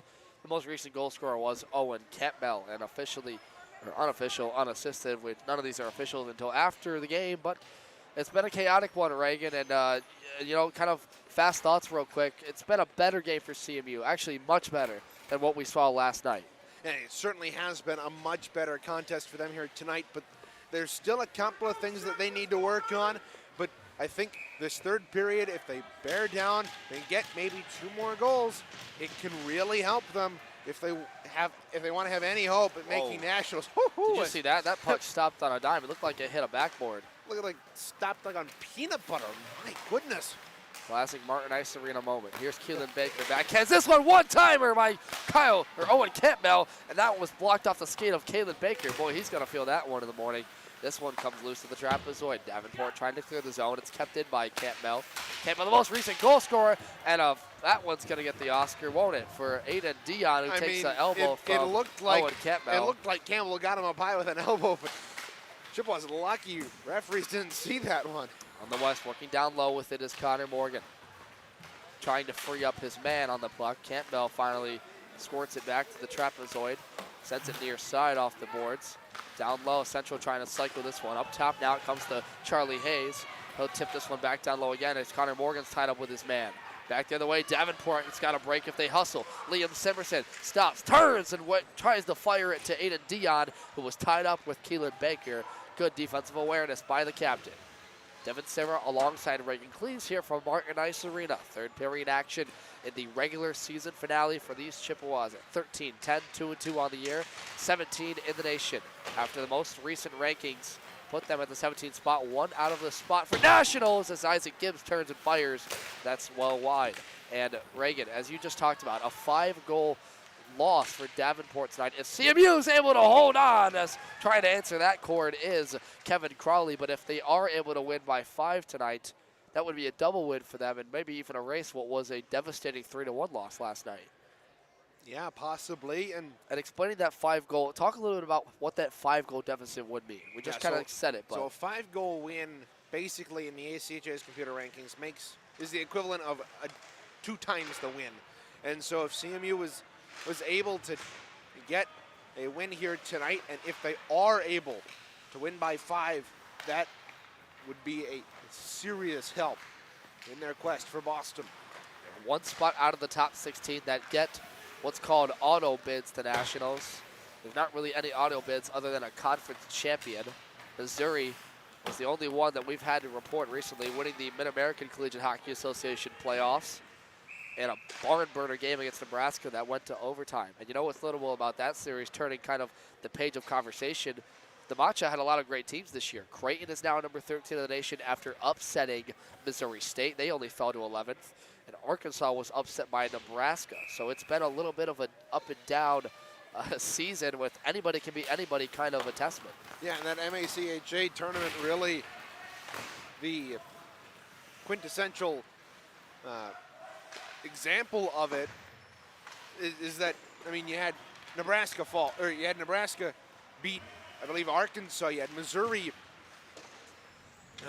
knock off a higher ranked opponent. You had Missouri State lose, and they were the number 10th team in the country at that point. So lots of turnover in that MACHA conference tournament, and shows you how important those tournaments can be. And notable about Missouri, the conference champions, they've won, I believe, 12 straight already this season after only playing, I believe, about 21 or 22 on their schedule. And here's a whistle stoppage. Elijah Jones collected that. There's a lot of teams going to nationals this year. When you look at outside of the MCHC that can make noise, notably Florida Gulf Coast, Arkansas, Notre Dame. The MCHC kind of runs the Division III level, per se, with 12 of the last 13 national champions being from this conference. But there's a lot of teams out there that could be spoilers. Yeah, indeed. And especially, I think anybody in that top 16 has an opportunity to win, and they certainly can play well enough. It's just a matter, in the end, as it has been the last 3 seasons. Are you able to beat the Hope Flying Dutchman? And so far in the last 2 seasons, that answer has been no one. Reigning back-to-back national champions. Beat CMU in their finale of the pool play, which is made up of 4 teams of each, 4 different groups. And look out, Central's trying to make something happen in the O zone. Turn the puck over quickly. Here's Jared Kiefer moving with it. And yes, Reagan, the story has been the last couple of years, who can knock off the Dutchmen. Now, they have one loss this year. It's to Saginaw Valley State, who's ranked 5th in the nation, as Elijah Jones is going to scoop this one. Jared Kiefer, though, quickly. Brandon Clemens takes down his man, Alex Brown, and he might get something for that. Brown came in for the hit, and to rough up Brandon Clemens, Clemens was like, nope, and just shoved him down on the ice. And I think the officiating crew saw that. They let it go. It's the game of hockey, after all. It's supposed to be a physical contact sport. But, continuing on, right, in this game, where CMU sits 4th in the MCHC. They were looking at that Lawrence Tech and Oakland game closely. Lawrence Tech only beat the Golden Grizzlies 3-2 last night. Any point for Oakland would essentially put them in the 4th seed, Central being the 5th. But that's not the case. Those two will play each other in the first round of the MCHC playoff next week. You catch myself and Reagan Cleves on the call for that one from Midland Ice Center. Look out, here's Owen Campbell. Down low to Connor Morgan. He couldn't find the puck in his wickets for a one-timer. It allows Davenport to come back the other way over the red line. John Liziness takes it over. He'll just dump this one and go off for a change. Now it's Sam Camara stopping on a dime. He'll wait to corral this over his own blue line now. A solo effort, gains the red line, dumps it past Cameron Greep. It's met up there by Owen Campbell to the corner. Campbell tied up with 2 Davenport Panthers. Now slid across for Connor Morgan. Moves to the slot area, taken by Alex Brown. Good back check there by Owen Campbell as the puck slid by him, but he was able to work his man over from behind and eventually work it free and allow CMU to gain control at neutral ice. 15-10 left to go in this third period. Central clinging to a 6-3 lead. So there's a hip check there from Keelan Baker. 6 different CMU Chippewas have scored tonight. Sam Kamara, Keelan Baker, Andrew Porzonik, Isaac Gibbs, Charlie Hayes, and most recently, Owen Campbell. Good to see them spreading the wealth of the puck here on home ice. We've talked about the senior night honoring 6 seniors. 2 of them have scored here tonight, Charlie Hayes and Keelan Baker. And what a better way to send them off in what is a regular season finale ahead of a ultimate, very important MCHC tournament for them, in which they will try and win their next 2 if they can hold on against Davenport to give themselves a shot at nationals. Remember, it is a computer ranking system, so no man ranking will be coming out from the commissioner's office. It'll all be generated by a computer, and how much data can you get from that computer to give yourself a shot at the top 16. Now, Christopher Martin plays this puck behind. Getting hooked is Braden Keel with no call. Play there by Aiden Dion. It's a scrap for it at the half wall for the puck, and down on the ice hard is Isaac Gibbs. Now getting up gingerly. Skirts back again to the half wall. It's still loose in Central's own zone. Davenport trying to muster an attack. Joseph Seidel with a shot. That one saved by Elijah Jones. Not trying to go through the 5-hole. Elijah's got something wrong with his helmet. He just took off his glove mid-play and was adjusting his helmet, and Isaac Gibbs just took a swing at Kevin Crowley. Jay Nadeau on a one-on-one. Blocker save by Greep. Now the other way. Here comes Ben Rydchuk.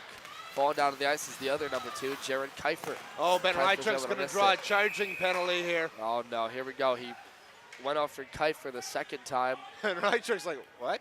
What did I do? That same official that called him earlier for that misconduct. It wasn't even her. It was the other official that had the penalty on him earlier. So Ben Rydchuk's going to head off for a cross-check here. 3:26 or 13:26 left here in period 3. Ben Rydchuk, the senior from Granville. He's known for his physicality and his uncanny ability to get inside the opponent's head and frustrate them. And he's done a solid job in his return since that Grand Valley series, which he missed all of the Miami Showcase, basically all of the Lawrence Tech series. Came back against Michigan, was a physical presence for him, and had the most penalty minutes for Central last year, so no stranger to the box. He'll sit for 2 minutes. Davenport to a power play tonight. They don't have a power play goal. They've scored a shorthanded earlier from Alex Brown in that first period. Nonetheless, 13-13 to go. Central here on senior night trying to hold on and give their family and friends a win sending them home happy. Davenport has something to say about it. There's a shot from Kevin Crowley in the corner. They'll reset and cycle with it. Down low, Kyle Chapman. Good job working over his defenseman, Crowley. A shot there from the slot. That one bankered across a couple of times, and good awareness by Elijah Jones to make the left pad save after it was tipped. Great deflection by Jared Kiefer out in front, was able to get a stick on it, and Elijah Jones had to make a nifty left toe save on that one. They're center now. Here come the Panthers. Liziness had the opening goal of this hockey game in the first. Turns it over. Isaac Gibbs there to dump this one in on the chest protector of Greep. He kind of yo-yoed it himself and played it. And now, like hyenas, Davenport will try and muster an attack on the prowl. Get it? But they're Panthers, so, you know, they're not hyenas. Anyway, sent it into the zone. Just leave the wordplay in there, Devin. You don't have to explain it. That's what makes it clever. Allow your audience to figure it out, man. Come on. You know, I think that's an off-camera conversation, but I guess we'll have one now here. Yeah, we'll have Thanks, it on Reagan. camera. You're welcome. Look at you being judgmental as always.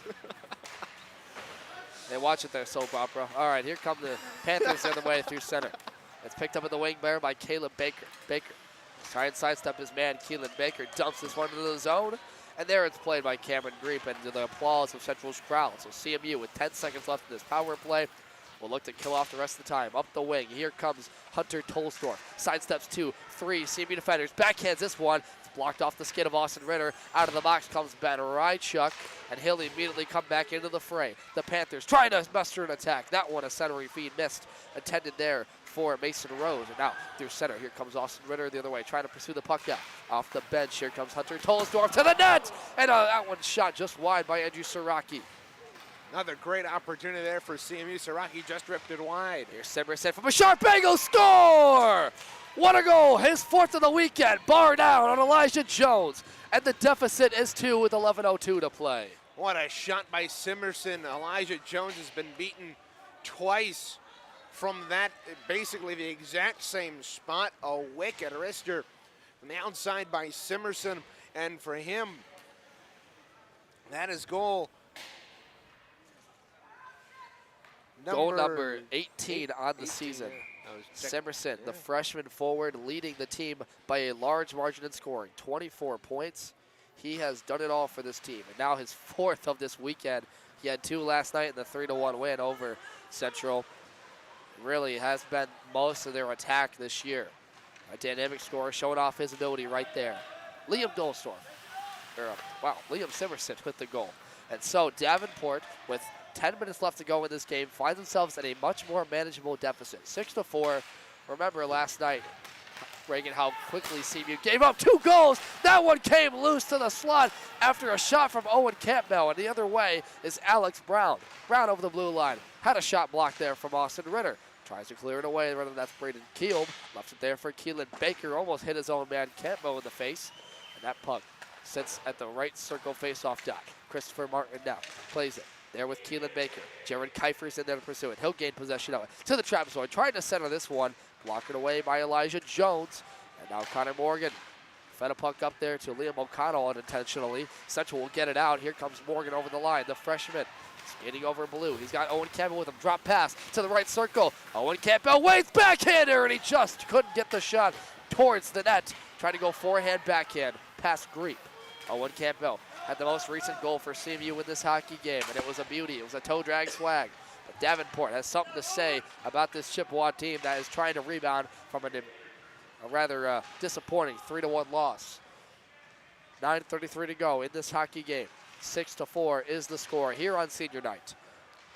Short side attempt by Simerson looking for the hat trick, and that was blocked away by Kyle Chapman. Up to the point, cycled here. One-timer by O'Connell, and it was blocked. And look out, see if they hustle has numbers. Andrew Miller's got to find this puck. And going off is Jay Nadeau, as the Central crowd was not happy after they thought Nadeau was hauled down by a Davenport defender.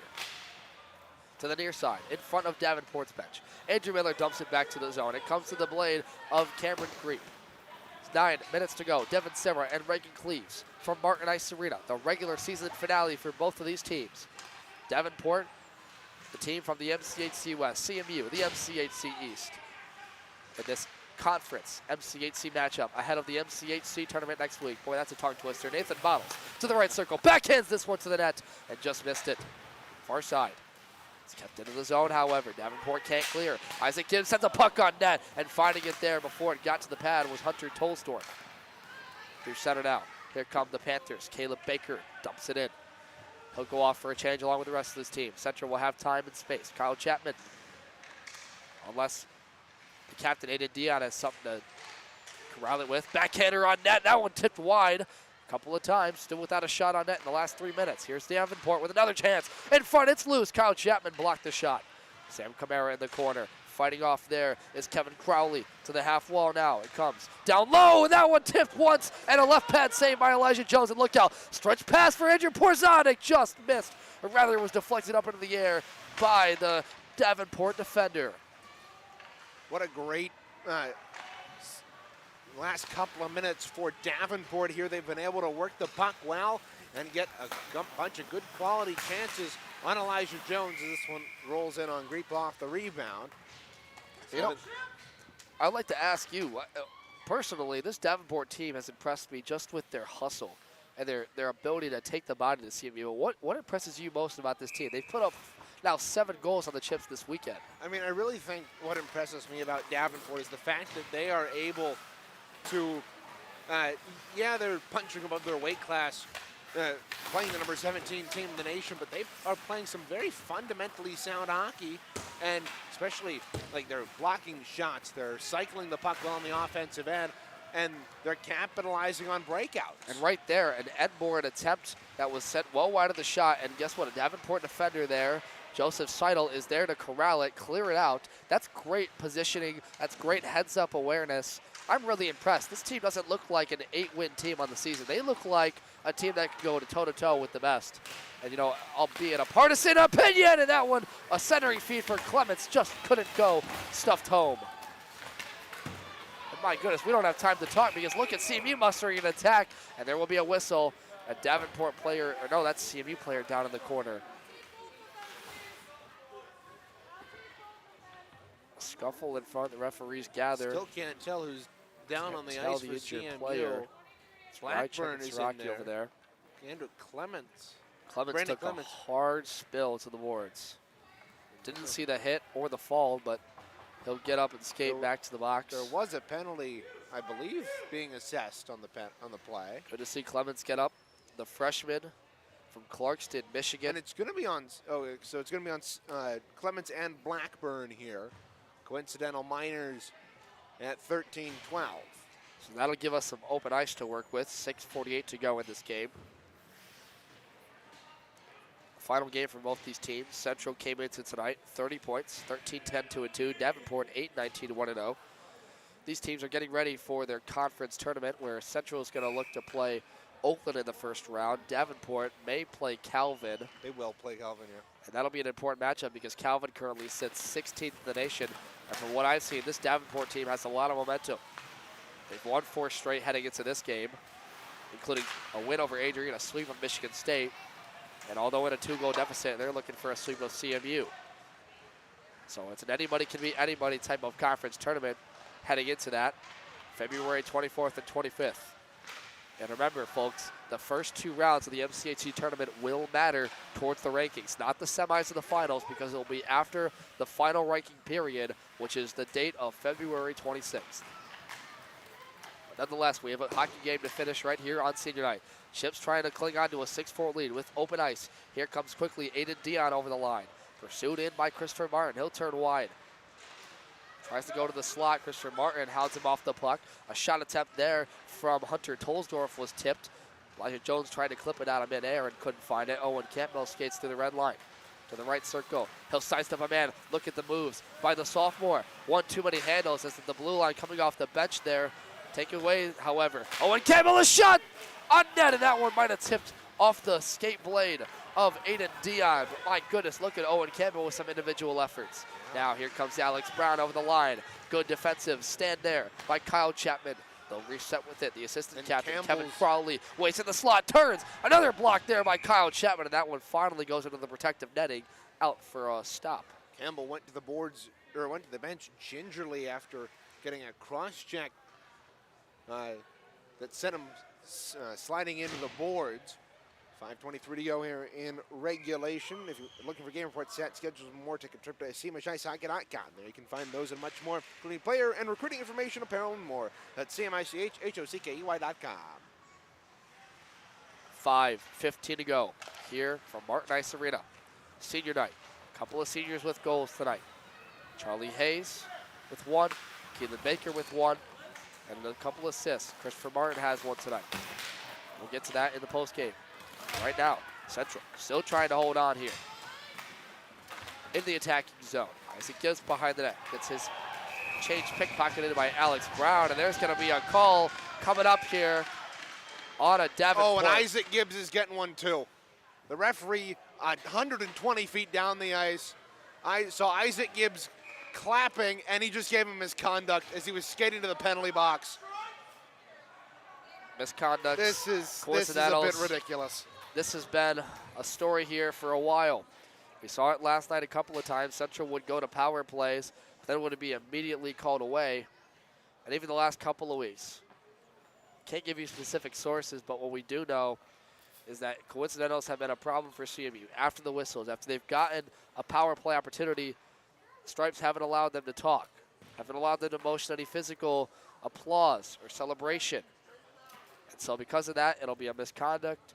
Coming up for Isaac Gibbs, he'll sit for 2 minutes, and they will cancel out with 4:52 to go in this second game of this weekend series between the 17-ranked Chips and this Davenport team. So I just don't get it.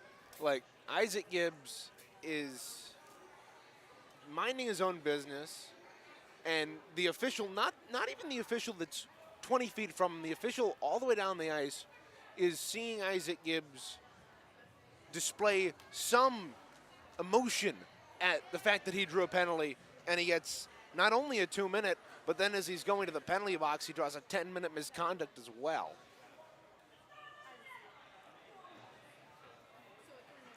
There is not an official code of conduct in the game of hockey, but it's rather unwritten rules. And it's kept in by both teams, the players, the fans, and the Stripes. And the referees obviously seeing some sort of verbal communication from Isaac Gibbs that they don't like and I don't think is fair to the game. So we'll see that being coincidental. We'll pause because there's an explanation happening, a lengthy one, with Brendan Martin and that head official.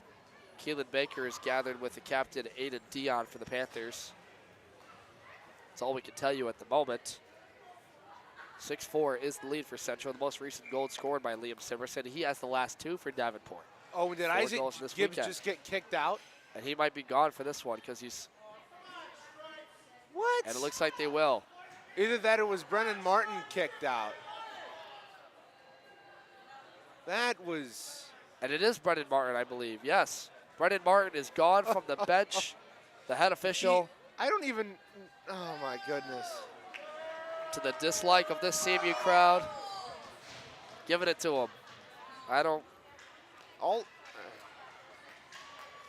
know what to say. It will be coincidentals on the board. It's a 5-minute, as we won't even turn to the score clock. They're trying to get it assessed in the PA box. It's a couple of new scorers over there, new button workers, for lack of better words.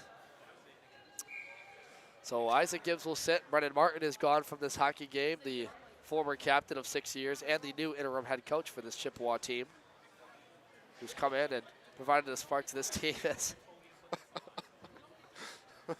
Former head coach Tyler Cataline in attendance today for CMU, and came by our broadcast and said, I've said worse and not gotten tossed. All's fair, love, and war. 4:52 left in this game. It looks like it's actually going to be a 5-minute major on Blackburn here, possibly. That's what they have up on the board. They do have it, yeah. They do have 5 minutes, but they don't have Isaac Gibbs' penalty. It'll be 2 for Gibbs. So 5 for Blackburn, 2 for Gibbs. Brendan Martin's gone from this game. And it's still a close one. Only a 2-goal deficit for Davenport. We saw last night they scored 2 goals in less than 3 minutes. So they can muster an attack. So it'll be a regulation 3-on-3. Now How this often do you see that? This is a rare sight in the ACHA. We don't see this every day. 3-on-3, basically overtime style for Blackburn and Gibbs coincidentals. And so Porzonik with the top group and Bottles will go out there to play it. Now there's 4 players on the ice for both teams because of Clement's penalty ending. So it'll be 4-on-4 now for the next minute and 43. 4:33 in this game left. Central in the 6-4 lead, trying to split the series with Davenport. Nathan Bottles tries to turn heel against Dion. Couldn't find it. Now it'll be Kilp to take it back. Pursued in there by Liam Simerson. Simerson takes him to the boards. Be cuffed off there. And then Christopher Martin comes in to corner it. Nathan Bottles corrals it. Dishes it to Porzonik, who will clip it back to him. Nathan Bottles over the blind line. Takes a shot right into the gut of Cameron Greep with no rebound. It's deflected there by the defenseman coming back for Davenport, so we'll have a stoppage to play with 4 minutes to go. Stay with us for the post-game show. It'll be an abbreviated one as we've got a clear house for Eric Steele and Matt Ryder coming on for the women's team later on this evening. They've got the call for the Miami game coming up. But An important one, Reagan. But I will mention, Devin, that in a minute and 9, CMU will have a 3-minute power play, and that's because the penalty to Blackburn was a 5-minute major. And that'll last the rest of the game if they don't coincide any more penalties. But obviously we've seen with this crew, some verbal communication has been the issue for Central tonight. So never say never. But with 3:54 to go, a minute 2 in this 4-on-4, they'll have stuff to work with. And in the attacking zone, Owen Campbell takes the draw. He lost it against John Lysinus. Lysinus had a great game tonight. A goal in that first period to open the scoring for both teams. He'll skate over the right circle, takes a shot at Elijah Jones, saved the first time. And Braden Keel is there to dish out the loose change. Keel takes it up the wing there for Owen Campbell. He'll wait with it. Turn a couple of edges now over the left blue line. Sidesteps a man. Will go hard to the net for a forecheck shot. And that one is just deflected down by Jaron Kiefer. Kiefer will carry it out to center. Stops on a dime. Is button hooking Alex Brown. He'll be pursued by Campbell. Slides it cross ice feed there for Liam Simerson. Through center. Gives it up to Hunter Tolsdorf. Tolsdorf, individual effort. Uses the body wide. Right pad saved by Elijah Jones. And no rebound to the applause of this CMU crowd sticking around with 3:09 left to go in this hockey game. Elijah Jones has played a good game in net for CMU today. He's made key saves left and right. A couple of the goals, yeah, you want back, but in the end, some of those are going to get you. But playing a really good game here tonight. Good bounce back game, especially from that Michigan game where he had 5 goals and was pulled. And he really settled down in that second period. That's the only one he's allowed more than a goal in. And Andrew Porzonik trying to make something happen against Hunter Tolsdorf. Back to the point for Siraki. Slid across for Hayes. Tried another third pass to Porzonik that missed. Allows Davenport to clear the zone and get a stretch up to Simerson. He has time to work with it. Leaves it there for a net shot attempt by Dion, and it missed. And with 2:43 left, they'll now have the all-you-can-eat power play for the rest of the game. Andrew Porzonik with Siraki up the wing. Skates wide with it, down low to Nathan Bottles. Skated too deep into the zone, and look out, Simerson's got a one-on-one chance. Charlie Hayes is slow to get back. Simerson tries to toe drag. Great defensive stand by the freshman Sam Camara to knock him off the puck. What a great hip check there as Simerson tried to go around the freshman, and he just laid the hip check on him and caused a turnover. Nathan Bottles dish it to Charlie Hayes. One-time shot from the left circle. Saved first time by Greep. Comes free to the point. Sam Camara with time and space sends it on net. Another try by Greep. That's saved. Another third shot attempt, and that one he'll flip up into his glove. 3 key stops from Cameron Greep, who's keeping this one at a 2-goal hockey game. 2:01 left, 2:10 in that 5-on-4 major penalty. Assessed to number 25, Kevin Crowley. Jane 80 would dig in for the draw, and you got to wonder if Davenport gets time and space. Already being shorthanded, we could see a goaltender pull, which would leave it to 5-on-5. And Owen Campbell trying to keep that one away. Christopher Martin ties it up in the blue line. Down low to Hayes. They'll wait with it. To the wall for Morgan. Up to Hayes. Martin, rather. Now back down to Morgan. Hounded off the puck. Good defensive work there by Tyler Blackburn to turn heel and back to center. Central will just play the game of puck possession. Owen Campbell there tags up with Martin in his own end. Chippewas trying to split this series with the Davenport Panthers, which they lost 3-1 last night.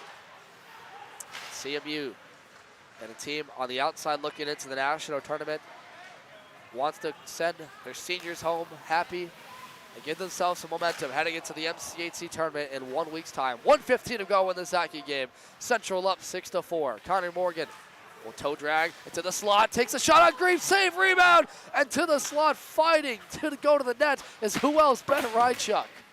1 minute left in this hockey game as Davenport dumps the puck down the ice. Some great Elijah effort Jones there. to play it. That's some great effort there by Ben Rychuk, trying to extend his point streak to 7. He's one short of the season high by Isaac Gibbs, but couldn't get it there. One-timer for Porzonik, set up beautifully, and it's still loose in the slot. That was a great pass there from Owen Campbell, trying to look for the junior from Macomb with a goal tonight. 43 seconds to play, and they'll get a fresh change on the ice. CMU's still on the power play for the rest of this game. Still everybody in attendance in this crowd, and the women's team is getting ready next to us. Emily Costoni, Mac Barnett, Zoe Saudi, and Kylie Del Rey, leading scorer for them, watching on. Central trying to get them started on a good note. Playing to this 6-4 lead. The Chippewas lost an available 4 points of 3 that they tied up, and that one shot into the gut of Griep. They lost the second game against Michigan after they tied the first. And you thought for a second that they would have a chance to knock off a top 5 team in the country. They would lose that one on home ice. Before that, they split a series with Oakland. Before that, they were swept by Lawrence Tech. It's been an up and down series for them. An up and down season. One that's seen many, many sets of adversity. And a head coaching change, player changes, lineup changes, injuries. You name it, they've done it. But this CMU team has been resilient.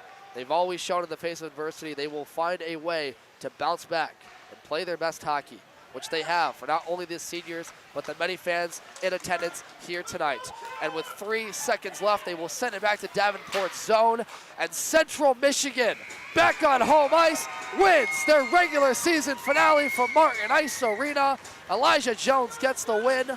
A couple of seniors with a goal tonight, and they'll send their fans home happy heading into conference play next week. Central wins this one 6-4.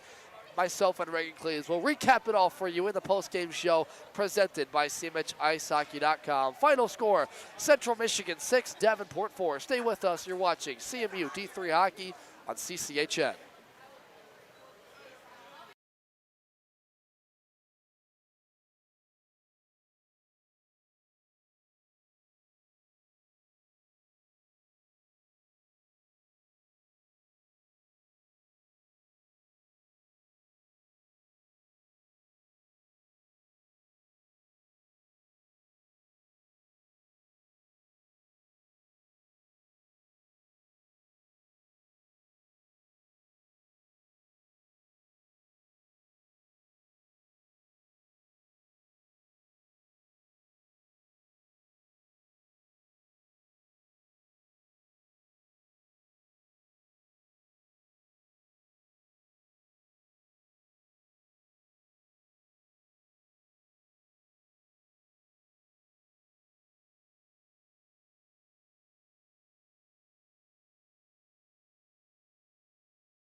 And we're back for the post-game show presented by CMichIceHockey.com. The final score in this one, your Central Michigan Chippewas 6, Davenport 4, as the Chippewas find a way to split this series tonight after they lost 3-1 in rough fashion from Patterson Ice Center yesterday. Reagan, this was a much-needed and very, very pleasing win. On senior night, the seniors, a packed crowd here in Martin Ice Arena. They did a lot of things tonight that we didn't see last night, and one of those was put the puck in the back of the net from 6 different goal scorers. What a tremendous night. Your thoughts? Yeah, and another thing they did so well tonight was rebound. They didn't do that last night. They found themselves down 1 early. They tied the game up, and then the second period proved decisive as Davenport scored twice and CMU couldn't score in the last 40 minutes. Tonight, a completely different story. Central Michigan scores 3 times in that third period, and they were down at one point in this game, Devin, 2-0. So they came back, and they played a very good hockey game here tonight. They did, in fact, and CMU, the final point totals, will take you through them a little bit here. Davenport opened the score, and they were up 2-0 in this game early from Lysinus and Brown, and then Central scored the next 4 unanswered. It was from Camara, Keelan Baker, Andrew Porzonik, Isaac Gibbs, Charlie Hayes, 5 unanswered, It was a resilient effort, and much of the fact that they dominated the latter half of the first period and the early part of the second. Then answering back was Davenport's number 24, Liam Simerson, one of our players to watch. He also had the final goal for Davenport, and then it was Owen Campbell with some nifty skate work, stick handling to ultimately score the final goal of this hockey game and seal the victory. Central had 3 power play goals tonight, Reagan. They allowed a shorthanded goal, but their special teams were on it tonight. You could see the effort, the hustle, the athleticism in full effect. Yeah, indeed. They were 2 for 4 on the power play tonight. They were clicking. They were 3? 4? There was 3 power play goals tonight. Really? Our scoring chart, don't look at this one. We had a lot of penalties, a lot of coincidentals tonight. So bear witness we only for had us. 2. They had 3. Well. They had 3. 3 penalties on a lot of power plays tonight for CMU. They had a really quality game today. They were able to cycle the puck, capitalize on opportunities that Davenport gave them. That's something that Davenport has, or pardon me, something that Central Michigan has struggled with, is when they've been given opportunities to go into the power play, they've either negated it with a penalty of their own, or they haven't converted, and tonight they did the opposite of that. Let's take you through our players to watch recap. Ben Rydchuk and Christopher Martin, 2 seniors, were our players to watch. Benny had a good night. He didn't get on the score sheet, but he was flying all over the ice. Christopher Martin unofficially has an assist tonight. I know you hate that word from me, but Christopher Martin played well. And then for Davenport, it was Liam Simerson with 2 goals tonight. And Salvador DiDomenico did not get on the board officially, but like we mentioned, you can check that ACHA score afterwards. Reagan, looking at our keys, our keys, we'll just go to 3 stars of the game because a lot of it was just having fun was our keys. Keelan Baker is our first star tonight, along with Liam Simerson, who is the second for those 2 goal efforts. Owen Campbell gets the third. Overall, 2 CMU players that had a breakout performance. Baker got a goal in this one, and fitting for a captain on senior night. Both the captains did. And Owen Campbell doing what we've kind of missed from him, be that athletic and a dynamic goal scorer that can make moves and make guys miss on the ice. Yeah, indeed, and Keelan Baker, especially on that goal, he made a couple of nifty moves around his man and was able to slip a shot past Greep. And in the end, CMU played a complete all-around game, and that's something that we haven't seen from them in a bit, and it's good to see, especially going into the MCHC East playoffs. One that they'll need a lot of momentum from. Central Michigan improves to a record of 14-10, 2-2. Davenport falls in their season finale to 8-20, 1-0, officially finishing winning 4 of their last 5 and heading into conference play, taking on Calvin University in the first round of the MCHC West Side. Central will take on Oakland University, number 14 in the nation, who's playing Lawrence Tech tonight. You'll want to pay attention to their social media for that in the first round of the playoffs. We'll skip our out-of-town scoreboards. We don't have anything to report there. Griffin's at the Manitoba Moose tomorrow.